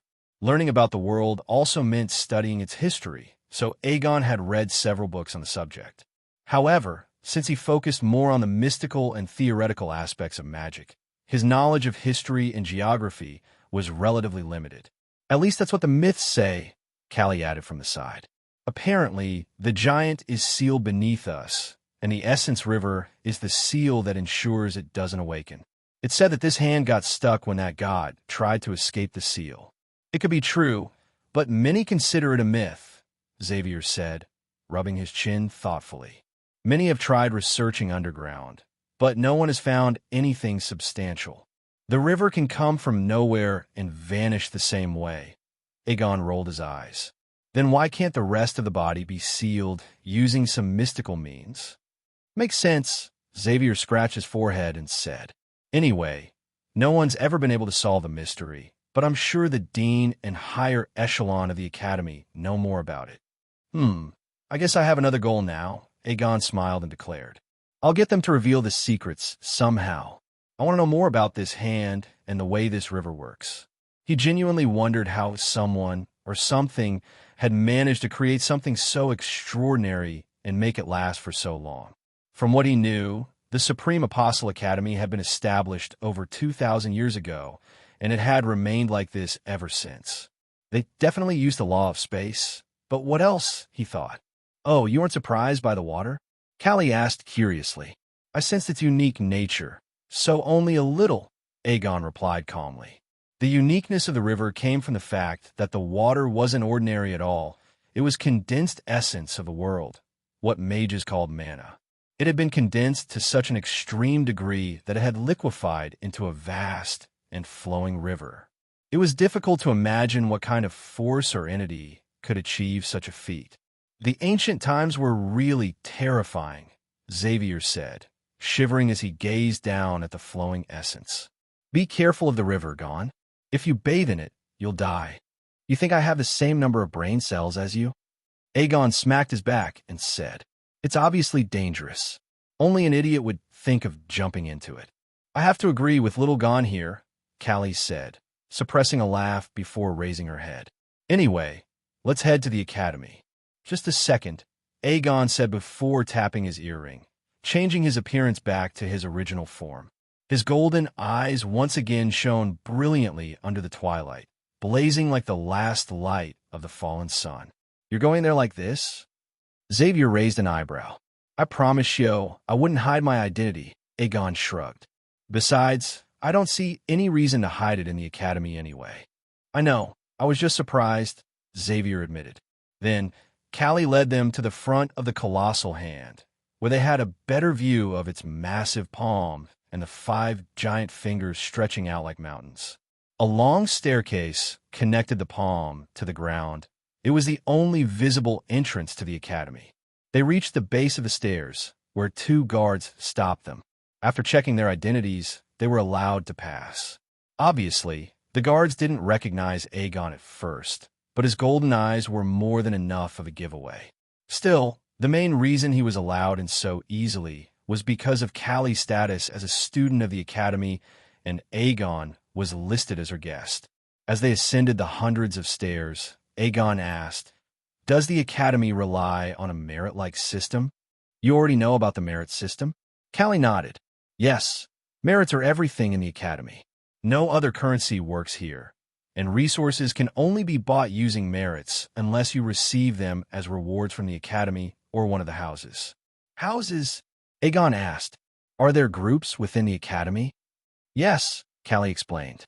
The Apostle Academy heavily focuses on competition and on bringing out the best in everyone. Because of that, students are granted a lot of freedom. Her expression turned a bit strange as she added, I'll tell you more details later. Sure, Aegon nodded. Soon, they reached the top of the massive staircase. As they stepped onto the palm, Aegon felt as if he had passed through an invisible barrier. There's a rune formation here that detects if you hold any ill intent toward the academy, Xavier explained. And this, he spread his arms wide, is the base of the Supreme Apostle Academy. It's beautiful, Aegon said with a smile as he looked around, his golden eyes gleaming. It's really good. The academy truly lived up to its fame. It was so magnificent that even Aegon was impressed. The academy's base was built upon the palm section of the god's hand and was filled with several grand architectures that were both elegant and pleasing to the eyes. However, what truly impressed Aegon was not the beauty, but the feeling he was getting from this place. It was as if he were standing before a crouching tiger, majestic and calm on the surface, yet ready to pounce the moment he made a wrong move. There was nothing he could do about that feeling. There are many powerful people here. Even the very world feels different, as if being influenced by their presence, Aegon thought with a smile. I've definitely come to the right place. A few students could be seen walking around, and every one of them carried an aura that left an impression. Even though Aegon was currently on the weaker end, his sixth sense allowed him to analyze their presence and strength with relative ease. Just as they were about to move forward to explore more of the academy, a loud, commanding voice thundered through the air, accompanied by an oppressive presence that made even the atmosphere tremble. Make no further move. With a heavy thud, a bald man landed in front of them, the ground cracking slightly beneath his feet. Straightening his body slowly, he towered over Aegon, who was already quite tall himself. His fierce expression was accentuated by a long scar that ran from his forehead down to his cheek, narrowly missing his eye. He crossed his muscular arms over his chest, his sharp gaze landing squarely on Aegon, or more precisely, on his eyes. "Greetings, instructor." Callie and Xavier immediately straightened up and punched their right fists against their chests in salute. However, the man didn't even spare them a glance. His narrow eyes remained fixed on Aegon as he spoke in a deep, commanding tone. "Who are you?" The sudden confrontation attracted attention. Students nearby stopped whatever they were doing, and soon a small crowd gathered. All of them were curious and wondered who managed to get this particular instructor's attention. Aegon calmly lowered his head slightly, a polite gesture of greeting in the Moonrise Kingdom, before speaking in a composed and steady voice. "Greetings, instructor. I am Aegon Valeria Augustus. I came here with my friends to look around the academy before the entrance exams." His introduction sent a wave of silence through the entire entrance area. Even those who hadn't been paying attention before now froze in place, eyes widening in surprise. Only then did everyone notice the unmistakable brilliance of his golden eyes and remember something very important. Only 2 houses were known to possess individuals with golden eyes. And even among those, only those with the purest bloodlines would have these radiant eyes. The first was the imperial family of the Great Solar Empire, the House of Morningstar. The second was the most infamous lineage across the entire continent, the House Valeria. And now, the last surviving Valerian stood before them, facing the world properly for the first time. The people unconsciously raised their head to look at the scar in the sky as they were reminded of the legacy named Aegon Valeria Augustus. The bald instructor's eyes trembled slightly, though his expression remained stern and unreadable. He continued to stare at Aegon for several seconds before speaking again. "You need to come with me." But I wanted to check out the academy first." Aegon tried to reason, clearly more interested in exploring than dealing with formalities. "You can do that later," the instructor replied firmly before turning his gaze towards Xavier and Callie. "I'll give your friends a day off to show you around afterward. For now, you need to come with me." His eyes shifted subtly toward Aegon's shadow as he added, "We need to discuss something first." Aegon finally understood why the instructor had appeared so suddenly and why he was being taken away. It wasn't only because of his identity, but it was also because of the red veil. "I see. They can't afford to let someone with unrestrained and powerful shadows roam freely within the academy," Aegon thought before nodding slightly. "Then, I'll have to trouble you."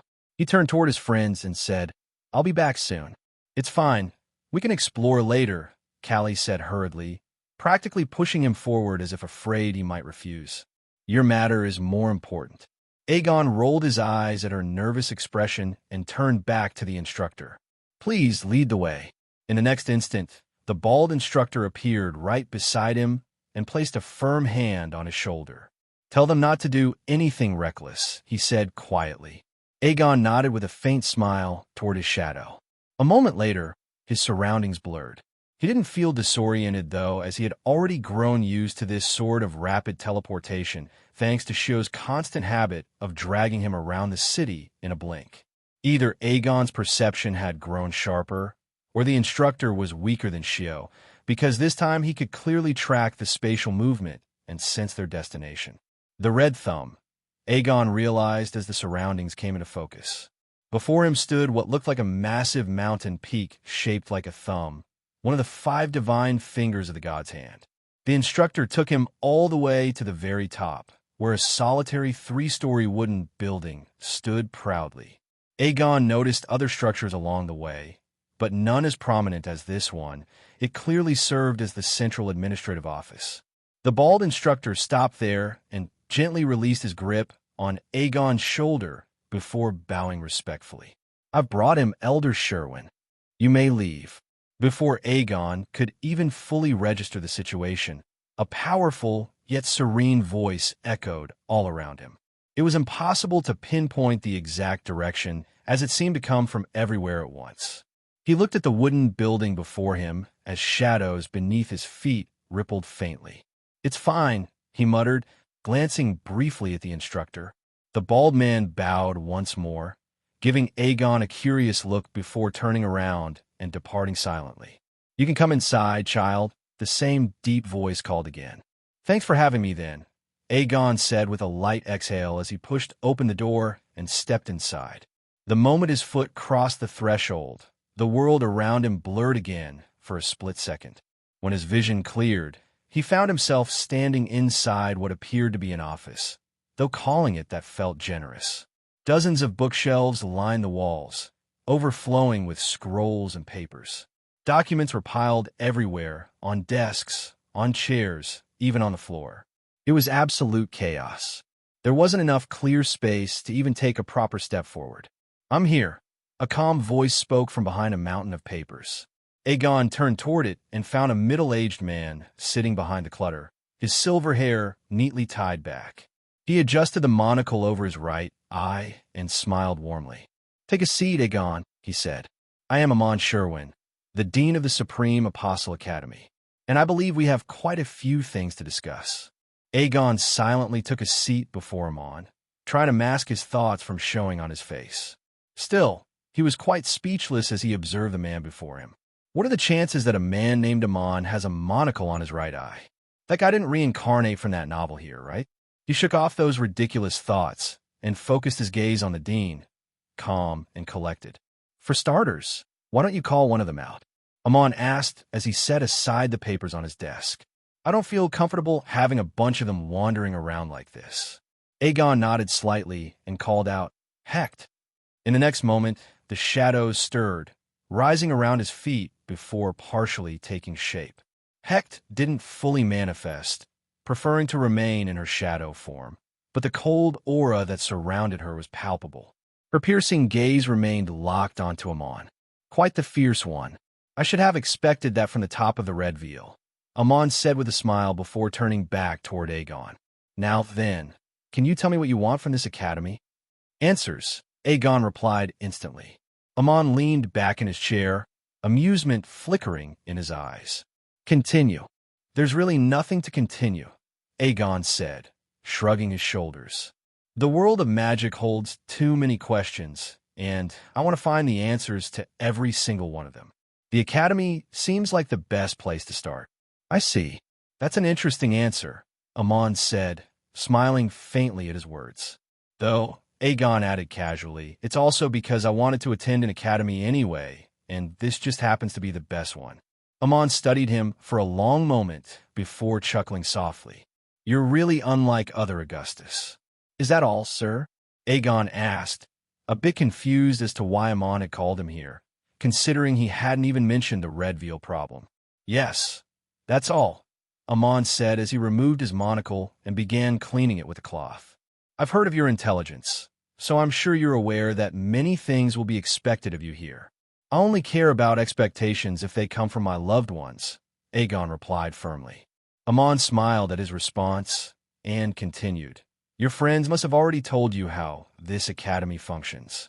We allow students to compete freely by creating an environment similar to the real world." "Politics," Aegon muttered. "Indeed," Aemon confirmed, putting his monocle back in place. "Even if we did nothing, the academy would still be swept into politics eventually, with powerful people using it for their own gain. So, we decided, why not make it official?" "But why are you telling me this?" Aegon asked, though he already had a faint idea. "I asked that question to understand where you stand in this competition," Aemon explained. "Neither the Augustus nor the Valerians are interested in such dirty politics, but you seem different from them, so I was curious. And because of my background, I can upset the current balance if I choose to actively participate in this competition, Aegon said, catching on quickly. I love talking to intelligent people, Amon said, picking up a scroll and unrolling it. The House of Augustus holds political standing equivalent to that of a High Duke, yet they've never involved themselves in the aristocratic circles. So it was never an issue before. But you could change that. So it's all about this. Aegon thought for a while before asking something else instead of answering anything. I have a few questions, but I'll save them for later.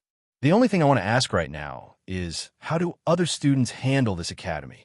You catch on fast, Amon said, smiling approvingly.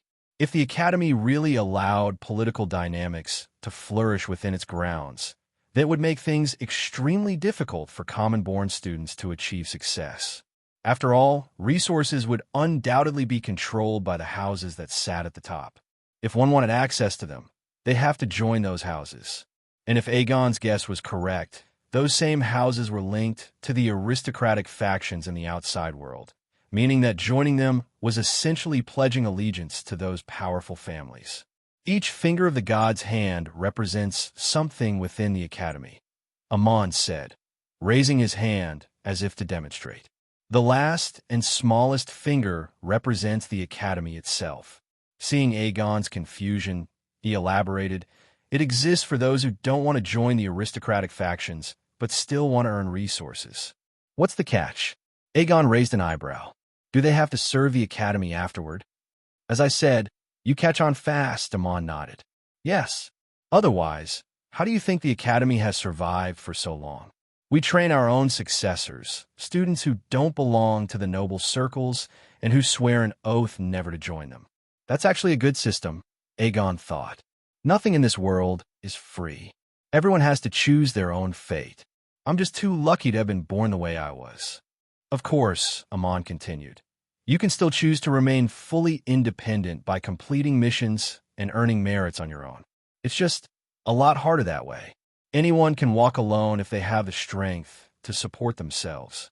But surviving alone in the real world is close to impossible, Aegon muttered thoughtfully. And now you understand how this academy works, Amon said with a smile. So, tell me, what will you choose? Will you continue searching for answers without getting involved in aristocratic politics? I already lived the aristocratic life, Aegon said with a faint grin, pretending not to catch the deeper meaning. As for your other question, my answer remains the same. I'll satisfy my curiosity one way or another, but I won't join any faction. They'd only get in my way. He genuinely didn't care much for politics. He already had everything he needed, and the things he desired weren't something those nobles could ever provide. In fact, they'd only hinder his progress, so he had already decided to avoid troublesome matters. I came here to learn more about magic and to have some fun while doing it, Aegon said, leaning slightly forward. But I can't say anything for certain. Everything depends on the circumstances. That's enough for me, Amon replied as he placed a seal on the scroll in front of him. It's not like I control the will of others. You're free to do whatever you wish, as long as you don't break the academy's rules. He pushed the scroll toward Aegon and said, Here, your admission letter. Bring it tomorrow, and you'll be registered in the first-year batch. But I haven't taken the entrance exam yet. Aegon frowned, looking at the scroll.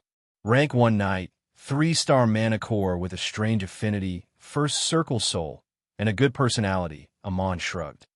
Only an idiot would reject you. Aegon looked down at the scroll, hesitating slightly. He didn't like being accepted this way. He wanted to experience the entrance exams properly, even though he knew he would pass easily. He looked like a kid denied the plea for toys, which amused Amon greatly, since it was quite a contrast to how he behaved till now. He's still a kid, Amon thought, noticing his expression, and smiled. You can still take the entrance exam if you want to. Really? Aegon's eyes lit up instantly, glowing like twin suns. Thanks. I was really looking forward to it. You're quite a peculiar one, Amon said, meeting his gaze. Also, are you seriously planning to pursue all 3 pathways? I am, Aegon replied with a confident smile. Shio gave me 10 years to try all 3 pathways and then choose one, but I fell in love with all 3, so I'm choosing them all. That girl, A strange expression flickered across Amon's face at the mention of Shio. If it were anyone else, I would have advised against it. But if it's you, then perhaps it's possible. He smiled faintly. It's said in the legends that every Valerian can create miracles. Let's see if you can live up to that. I'll try my best, Aegon said before asking curiously. By the way, do you have a cooking class or something? I want to take that too. Amon blinked, clearly caught off guard. I mean, there should be mages who specialize in such things, right? Like creating food that boosts stamina or endurance or maybe even heals. Oh, yes. We certainly have such courses, Amon replied after composing himself. But are you sure? Yes. Aegon nodded with a bright smile. It's actually one of the reasons I came here. I want to make delicious food for myself. Amon stared at him with a dumbfounded expression for several seconds before snapping out of it. That's all for today. You may leave, but remember, only one of your subordinates is allowed to enter the academy next time. I can't compromise the student's safety. As the shadows beneath Aegon stirred, Heck's cold, emotionless voice echoed through the office. I alone am enough. Aegon shrugged in response and turned to leave. By the way, Amon added, the rules apply to everyone equally. I won't favor you just because you're talented or have a powerful background. In this academy, everyone is equal in my eyes. That's good for me as well, Aegon said with a grin and walked out of the office. Fuck politics. Just let me cook and eat in peace. Once Aegon was done with Amon, he decided to head back to the city. Although he wanted to check out the academy, he wanted to be prepared for the exams even more. Days of traveling had exhausted him, so it was better to rest properly. He could check out the academy later anyway, though the main reason he withdrew was because of the red veil. He didn't really want to trouble others for no reason. He knew Hecht and her group were powerful, so their presence would surely put everyone on edge. Every place he would visit would make people tense and worried. They would probably think I came to attack. And so, he withdrew along with Callie and Xavier, who were already waiting for him. The academy was busy preparing the exams, so they didn't really have any classes. Only after the exams would the new year start properly, so everyone was on a vacation till then. That was how Xavier got the time to fetch him here. Upon getting back, they faced a very difficult question. What do we eat? Xavier was the one to ask that. We can go to a restaurant, Callie said, trying to avoid the piercing gaze of Aegon. Callie, she flinched and tried to smile. Yes, little Gon? You didn't learn to cook? Aegon asked with a raised brow. He remembered how once the two sisters had fought over Shio's food and swore to learn to cook better than each other. What happened to it? Well, I had other things to focus on, Callie replied, still not meeting his eyes. TSK. Sis, how will you find a good husband like this? Xavier shook his head in disappointment, which only earned him a loud smack on the head. Who asked for your worthless opinions? Callie glared at him. You're the last person to point it out anyway. You failed product. You can't put me in there because I can actually cook edible food. It'll be just bland, but still edible. Xavier didn't seem offended as he continued to tease her with a smile. You should know how to cook, sis. Shut up. I don't need to know how to cook just to marry someone. Also, I'm not marrying, so it doesn't even matter. I'm fine the way I am. Yeah, just say you're bad at it. Last time you tried cooking, it exploded worse than when me and Gon tried to make explosive soaps. Of course, that earned him another beating, which he tried to avoid, but how could Callie, who was already a rank 5 knight, let him go? By then, Aegon had found his way to the kitchen, and looking at the pristine, completely new condition utensils, he was left speechless. Why the hell did you buy them if you weren't even going to use them? He thought with a smile. Still, they're clean at least. He began to prepare some quick meals while staring at the siblings fight through the large window. It gave a perfect view of the hall. Not marrying, She really is taking after Shio, Aegon thought, hearing them. But she's an idiot for that. He didn't know clearly if Shio ever wanted to marry or not, but she had dropped that idea completely to raise him up. It wasn't a lie to say she really gave a major portion of her life to him. He really wished she would focus on her own life, but she always answered with something that said he was her life, so she was focusing on her life. Stupid Shio. I hope you can focus on your life now that I'm here. This was one of the reasons why he wanted to come here alone. He didn't want Arnold and Shio to spend their precious life on him. He didn't want to snatch it away from them. While lost in thoughts and cooking, he didn't notice someone's presence in the kitchen. Xavier appeared beside him and asked, "What are you making?" "Just quick chow mein," Aegon replied while picking up the soy sauce. At least it was fresh and in good condition. "Anything else?" Xavier asked, already licking his lips in anticipation. "Not really. I'm not a master chef, so I only cook some decent food," Aegon replied offhandedly while still working on the noodles. In fact, the skill, master chef, was catching dust in his inventory, but he didn't use it. Food was sacred for him, and he wanted to learn cooking himself. Sure, he could become a master chef in seconds from the skill, but what was the point? Most of the things he had accomplished in this life, the system played a huge role in them, so he wanted some achievements that solely belonged to him. Just like how he made the terrace farming from scratch. He wanted to experience the feeling of achieving that success that came from his hard work. He never hesitated to take power-ups from the system because he didn't really care about the power itself, but what came along with it. And it was a necessity in this world. Good cooking wasn't a necessity for him, but a hobby. So, he never assimilated with that skill, and there were a few more like this. "I will become a master chef with my own efforts. If things become too simple, it gets boring." "I know, but you're way better than me. Your food is too delicious, though not on Aunt Shio's level." "Not even close," Xavier said, as he started helping him. "That's obvious," Aegon said. "By the way, you did that on purpose, didn't you? You could have just said cooking is a basic necessity for survival." "Hee. Then how will I annoy her?" Xavier grinned and said, "The more she hates, the better it is for me, because her reactions are fun." "Reactions, as in you getting beaten up?" Aegon asked with a roll of his eyes. It's fine. Xavier waved his hand for a second before focusing again. "I have healing magic for a reason. I can endure a bad beating, because it's worth the reaction she gives." "You're the most stupid healer in this world." Aegon chuckled at that. "Who uses healing magic like this? Rage bait others, and when you get beaten up, just heal yourself," he added. "The medal for best rage baiter of the century should go to you." "Haha, right? I am that good." Xavier cackled with loud laughter. "Little Gon," Callie cried out as she leaned at the window. "Please use your flames on him." All of a sudden, Xavier shivered hearing that as a terrible memory surfaced. He had played a rather big prank on Aegon, which resulted in the destruction of a toy that Shio gave him. What followed was Aegon using his special flames to burn his head. Although he was careful not to leave behind any scars or deep pain, it still turned him completely bald. He shivered once again and pleaded, his eyes watering with tears, "My big brother, please don't listen to her. She's just talking nonsense." What? "Little Gon, you have to get justice for me." Callie began tearing up. "He actually said how he's going to sell me in a political marriage, and that's why I should know how to cook."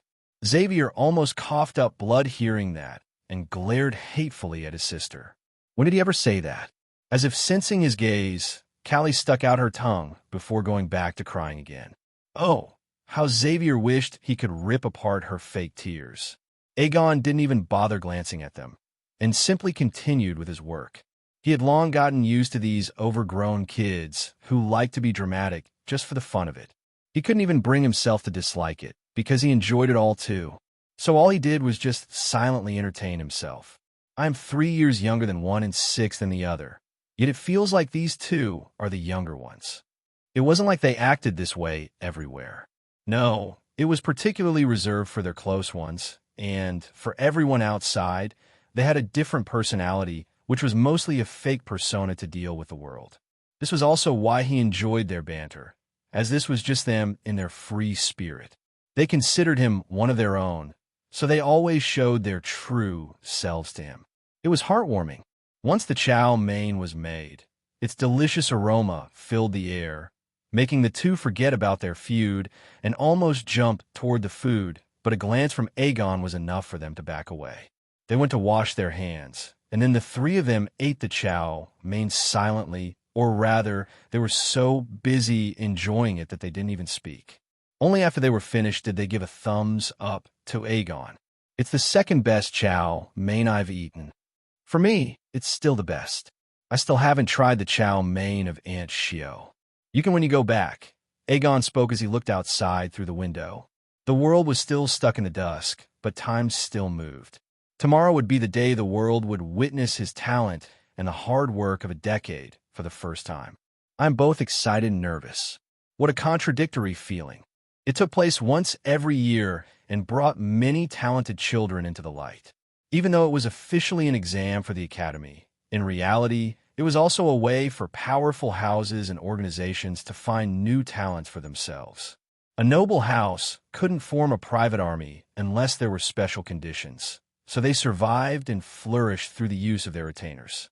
After all, an actual noble house could be very small in number, so they needed to resort to such methods to maintain their influence and power. That was why there were so many houses represented within the Academy. The entrance exams serve as a way to gauge new talents and recruit good ones before someone else did. Because of this, some nobles did attend the entrance exams, but most still didn't think it was worth their personal time to appear in person. But something was different about the entrance exam this year.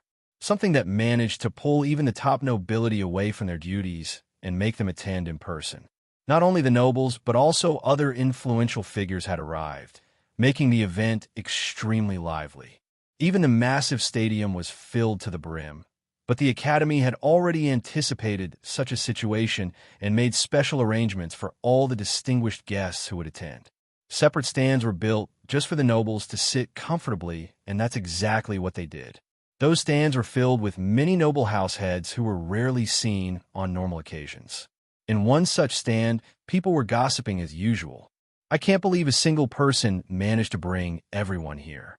It's ridiculous. Even you came. Huh? I didn't think you'd turn into the curious type. Who would want to see the last Valerian? Everyone is curious about his talent. 10 years ago, the sky had split open right before their eyes, as if the world itself was coming to an end. They had truly thought they would die that day. But later they learned it had all happened because of a certain someone awakening his talent. That alone was enough to make people interested in him. Indeed, everyone wants to know what kind of talent it was that left that great scar in the sky. But did you notice something interesting? What is it? So many people came. So many distinguished guests. Yet not a single member of his family showed up. It's obvious they wouldn't come. Why? You don't know. No, what happened? Were you living under a rock? The events of the Red Night did huge damage to the Augustus family. Nobody knows what truly happened, but it broke them from the inside. Aegon Valeria died, the Wind Cloud Pavilion was destroyed, Lord Arnold took the youngest child away along with that monster Shio, and then Arthur also divorced. Lady Liliana suffered backlash from her family too. Too much happened, my friend. Whoa, I actually missed so much. So, the Augustus family is actually divided now? That hasn't happened in centuries. Even in the worst of situations, they always stood together. It's their internal matter. But if anyone from the outside tries to meddle, things don't end well for them. Last time, Viscount Barley made a snide comment about Aegon, and Lord Arthur flattened his entire palace. He's not even a Viscount anymore. Fuck, that family's really filled with insane people. I shouldn't have expected anything less. Indeed. Well, we'll finally get to see the youngest of them today. The other two are already dazzling enough. I can't even imagine how monstrous he'll be. Similar conversations took place all around the stadium, as everyone shared the same purpose in coming here. They all wanted to see Aegon's talent with their own eyes. Otherwise, the recruitment of retainers would have been left to their other family members. Just as the stadium was nearly full, everything suddenly turned silent as everyone rose from their seats. Looking closer at the entrance of the stadium, one could see two people clad in silver armor walking inside. A crest of the rising sun was engraved on their armor. Behind them were two red-robed attendants who opened the door of a large carriage. From it, a young man stepped out, every movement radiating proper etiquette and grace. His pure golden eyes swept across the stadium as he smiled at the gathered crowd. Looks like there are many curious souls like me here. Hail, Prince of the Sun! Glory to the fifth prince! Everyone placed a hand over their chest and then raised it above their heads, greeting the young man with pale white hair. Then they all went down on their knees, their heads bowed low. Only the nobles didn't kneel, but even they had their heads respectfully lowered. Praise the sun! The young man smiled and said, There's really no need for such formalities. I'm just here to see the new talents of our empire. Although he spoke in an amiable tone, no one was fooled. The fifth prince, Raphael, was infamous for his two-sided personality. He might act kind and gentle, but he was also the most ruthless among all the princes. There were even rumors that he was competing for the crown itself, though the kind fifth prince always denied such claims with a smile. That was precisely why nobody wanted to take any risks around him, and some even began regretting attending the event altogether. None of them had expected that even the fifth prince would appear here. As if that wasn't enough, another carriage soon entered the stadium, its presence no less imposing than that of the fifth prince's. Everyone instantly recognized this carriage as well. Raphael's eyes narrowed for a brief moment before his smile returned. I didn't think my dear sister would also come to see the new talents. From the carriage stepped out a beautiful woman whose presence seemed to mirror the radiance of the sun itself. Her pale white hair was arranged in an elegant bun, with a few bangs left out to frame her face, enhancing her beauty even more. She gave Raphael a sidelong glance and said in a cold tone, as if speaking to a stranger rather than her brother, I certainly didn't expect this, brother. By then, every person in the stadium understood that this year's entrance exam would be anything but ordinary. Unaware of the storms rising in the stadium due to his participation in the entrance exams, Aegon was busy eating a meal that Xavier had cooked. As the broth slipped into his mouth, Aegon made a strange expression before turning toward Xavier. He said, I really didn't think you would actually be able to cook something. Hee, praise me more. Xavier rubbed the bottom of his nose, grinning proudly. I shall accept all of them. Oh, you mean the shortcomings. All right, you overcooked this part of the meat and added too much salt. Stop. I don't want to know more, Xavier grumbled, knowing full well that he wouldn't get anything else from him. Anyway, when are we leaving? Now. Callie opened the door and called out to them, Our ride is ready. Coming right up. With that, the three of them left their small house in a red wagon that ran on mana stones. It could be considered an expensive ride, but the last thing Aegon worried about was money, so he didn't think twice before renting it for the day. In no time, they reached the stadium built a short distance away from the God's Hand. Apparently, the Academy didn't like taking too many people up there, so events like these were held in this stadium instead. They climbed out of the wagon as Aegon gazed at the structure. It's more like a coliseum. We can only accompany you so far, Callie said as she patted his back. Beat everyone's ass and come out on top. I will certainly do that. Then do it even better, Callie grinned and slapped his back before moving inside the stadium through the back door. The students had a separate entrance and seats, after all. Now, then, where shall we begin? He spotted a different entrance where long queues of participants could be seen and approached it. Guessing it was for exam registration, he joined one of the shorter lines. On Earth they could use the internet for such stuff, but we don't have it here. What a sad reality. Otherwise, I could have binged even more novels. Wait, will I be allowed to read smut now? Lost in his nonsensical thoughts, he slowly moved forward in the line. Nobody really noticed anything odd about him since he had lowered his head slightly, and his clothes looked quite ordinary. Just as it was almost his turn, a burly man put a hand on his shoulder and snarled, Get out of the way. It's my turn. Oh my. Even this scenario, instead of getting offended, Aegon was just amused as he watched the man push past the other students. Nobody said a word. It was clear he was powerful and also from a noble family. What's the best thing I can do here? Aegon rubbed his chin in thought, but his feet were already carrying him closer to the large room where the registrations were taking place. He glanced at his shoulder where the man had touched him and clicked his tongue. So, scenario number 235. With that, Aegon tapped the man on the shoulder and smiled when he turned around. Are you perchance blind, Or were you dropped in the river as a child? Screw off. The burly man growled at his insult, but decided to focus on the registration first. Everyone gave Aegon strange looks while distancing themselves from him. I told you, it's not your turn, Aegon said, still smiling pleasantly.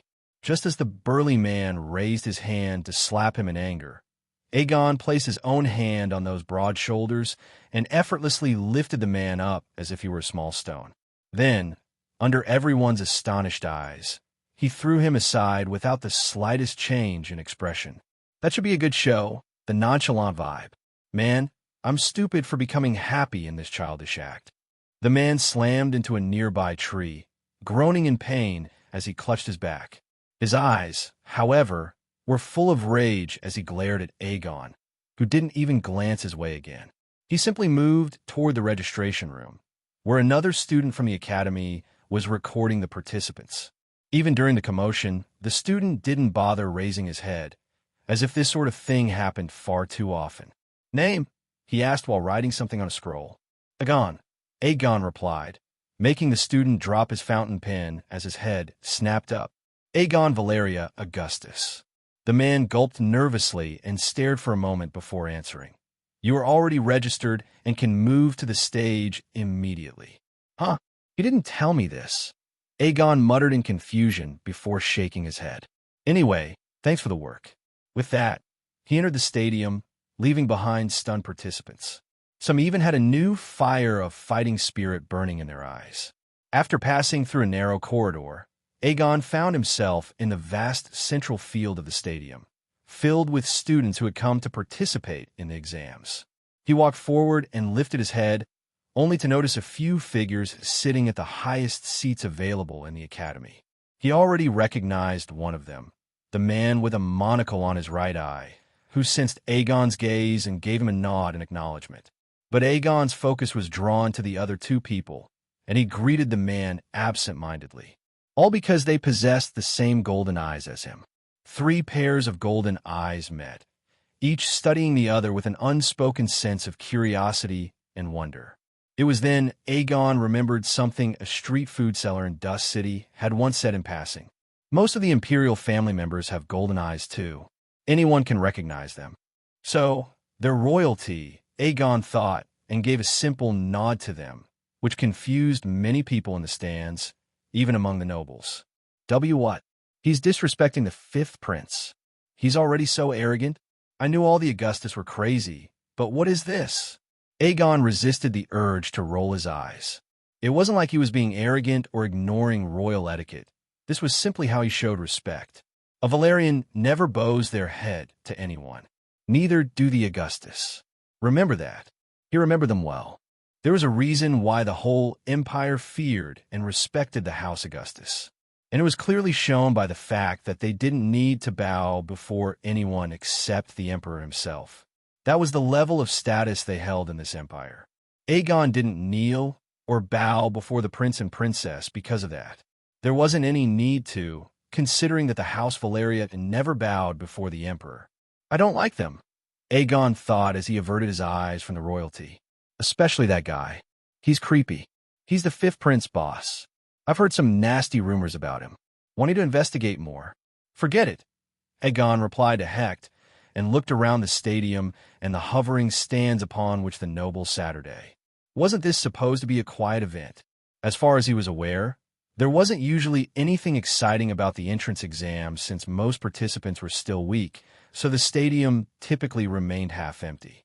But this time it was filled to the brim, and even the royalty had come. It was suspicious. It's because of you. I can tell, Aegon said, ignoring all the stares he was getting along with the hushed words exchanged by everyone. It was, after all, his first public appearance in the Empire. Even the prince and princess had shown their interest in him, but he didn't care about them. The prince gave him the creeps, while the princess's eyes were far too cold for his liking. It was as if she was looking down on everything beneath her. He didn't like people like that. Sadly, just because he didn't want to interact with them didn't mean others shared the same intention. Brother Aegon doesn't need to bow or anything, Raphael said with a smile. He's one of us, after all. I would appreciate it if the prince didn't say things like that, Aegon said, staring straight at the prince. People may misunderstand. I carry the blood of Augustus and Valeria. That's all. Haha. I apologize if I made you angry, brother. Raphael laughed it off and continued. I just respect your family a lot, so I consider them the same as my own. I would like to formally apologize for my slip-up, so I wish to treat you to a meal. But that was your plan all along. Aegon thought and smiled faintly. There's no need for that, Your Highness. I have a lot of things to do, so I'll be busy for the next few days, or maybe even months. Everyone silently listened to their conversation, but no one was particularly surprised. This was, after all, how an average conversation between members of House Augustus and House Morningstar went. Or rather, any other Augustus wouldn't even have been this polite compared to Aegon. I really need to thank my family for this. One thing everyone knew was that the Augustus were always straightforward and often came across as rude. Even in front of the imperial family, they remained the same. So Aegon talking back to the prince wasn't surprising at all. I understand, Raphael said, still smiling.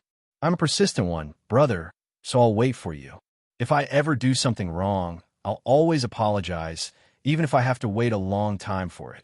This guy sure is shameless, Aegon thought, speechless but wary, raising his guard against the prince. He's a snake. Sure, I won't reject your highness's offer, Aegon smiled and said. But I think we've already wasted quite a bit of time here. Everyone must be cursing us for it. So let's stop here. Everyone gave him strange, speechless stares. Who was cursing who? Who would even dare to curse these two families? Did anyone have a death wish? On the other hand, Aemon, who was watching the exchange with amusement, couldn't help but think as his eyes lingered on Aegon's smile. That last surely left a mark on him. His tongue really doesn't see the identity of anyone before firing at them. I would like to see who dares to curse the imperial family here. The princess, Gabriel, finally spoke up. Sensing the tension, she smiled faintly. See? Nobody curses us. Aegon turned toward her and shrugged his shoulders. Your Highness, one has to be living in a delusion if they think nobody ever thinks about them negatively. Did you just call me delusional? Gabriel's voice sharpened as she glared at Aegon. Oh my, he didn't say anything like that, sister, Raphael quickly interjected, clearly enjoying the situation. And what Brother Aegon said is true. It's not like there aren't people who curse us, they just won't do it openly. I see one clearly doing it in public, Gabriel snorted before turning to Aegon. But I'm willing to look away if you apologize properly by treating me to a meal. Damn, these two are actors, Aegon thought, dumbfounded as he finally understood their schemes. They just want to have dinner with me, so they could try to recruit me? What the hell? Only now did he understand why Arnold had warned him that aristocrats would try to drag him into their politics. Even royalty was doing it. Let's stop here, shall we? Aemon finally spoke up before things could escalate. Aegon will surely pass the exams, so he'll be in the academy. You can meet him later. Yo, this guy is actually useful. Aegon silently thanked Aemon in his heart. But his name is Aemon, so he's probably scheming something. As the Dean of the Supreme Apostle Academy, Aemon held a high status, so Raphael and Gabriel could only agree with him. You're right. We can first witness Brother Aegon's miraculous talent. Raphael smiled, a mysterious glint flashing through his eyes. All right, time to ignore these people. Aegon thought before asking Hecht. How many powerful people are here? Quite a lot. There's the Dean, the protectors of the prince and princess who are hiding. Duke Armstrong and Duke Constantine are also here. None of the High Dukes came, but their sons and daughters are present. There are also heads of various other organizations and clans. The lineup is crazy. Aegon smiled faintly. Then you can watch this show. In just a few more minutes, the registration was over and the gates were closed. It was time to start the entrance exams. Aegon stood in the corner, leaning against the wall as he observed the participants, who, in turn, observed him. Clearly, he was their biggest competition. Many noble houses can directly send their descendants to the academy, so the candidates here are either commoners, lesser nobles, or from various organizations, Aegon thought. The true talents are already admitted, but they will still come for the rankings. The ranking tournament was the best part of the entrance exams, as it determined the allocation of resources by the Academy. It was one of the best ways to remain independent. Even if someone wanted to join a house, it was still the best method, since they could showcase their talent and let various houses recruit them. The first exam is for the night class. Hearing the announcement, everyone from the body pathway moved toward the main stage while the others backed off. As expected, the number of participants for the night class was massive.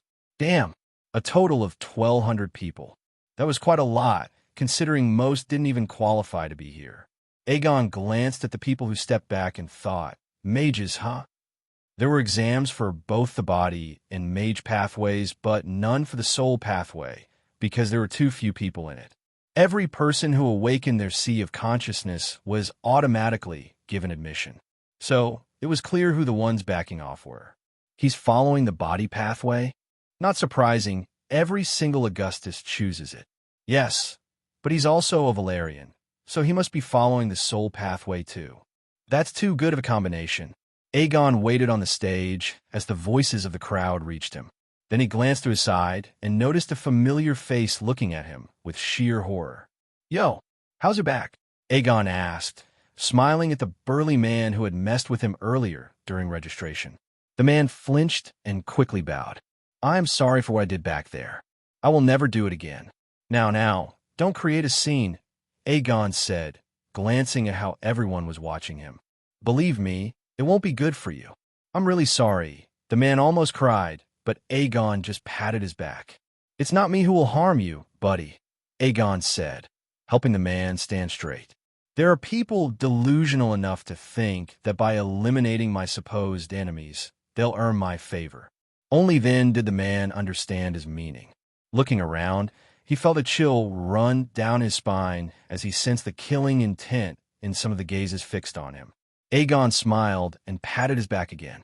"So, just remember to behave well and not do stuff like that. I don't really care otherwise." "I swear I won't do it again," the man gulped in fear. "But will I be all right?" "You'll be fine as long as you decide to change." Aegon shrugged and turned his attention to the front, where the examination had already begun. The first part involved testing their rank. For that, there were 10 obsidian blocks upon which the participants would place their hands, and then it would reveal their current level. "My name is Hercules, young master." The man introduced himself hesitantly. "And I once again apologize. I'll stay on a good path from today. Glad you understand, but it will be better for you if you don't get too chummy with me," Aegon said. "You seriously lack the brains to understand this world." Hercules scratched his head in embarrassment and quietly moved back, putting a bit of distance between them. "You don't hate him?" It was the system this time. "Not really. He seemed like your average bully type before, but he's clearly willing to change, so why would I hate him? It's not like he's committed serious crimes. He's just a kid, so you forgave him." "Understood." It was finally his turn. Aegon stepped forward and stopped before the obsidian block. Even the instructor, standing nearby, gave him a long look before speaking.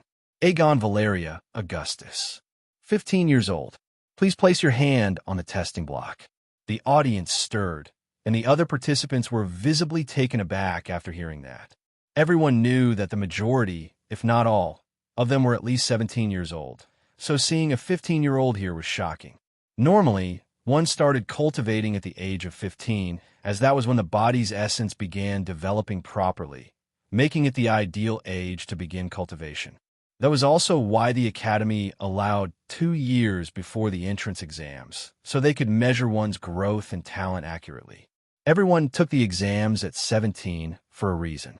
Aegon didn't pay attention to the whispers. He simply placed his hand on the obsidian block. In the next moment, he felt a strange energy course through his body before returning to the block.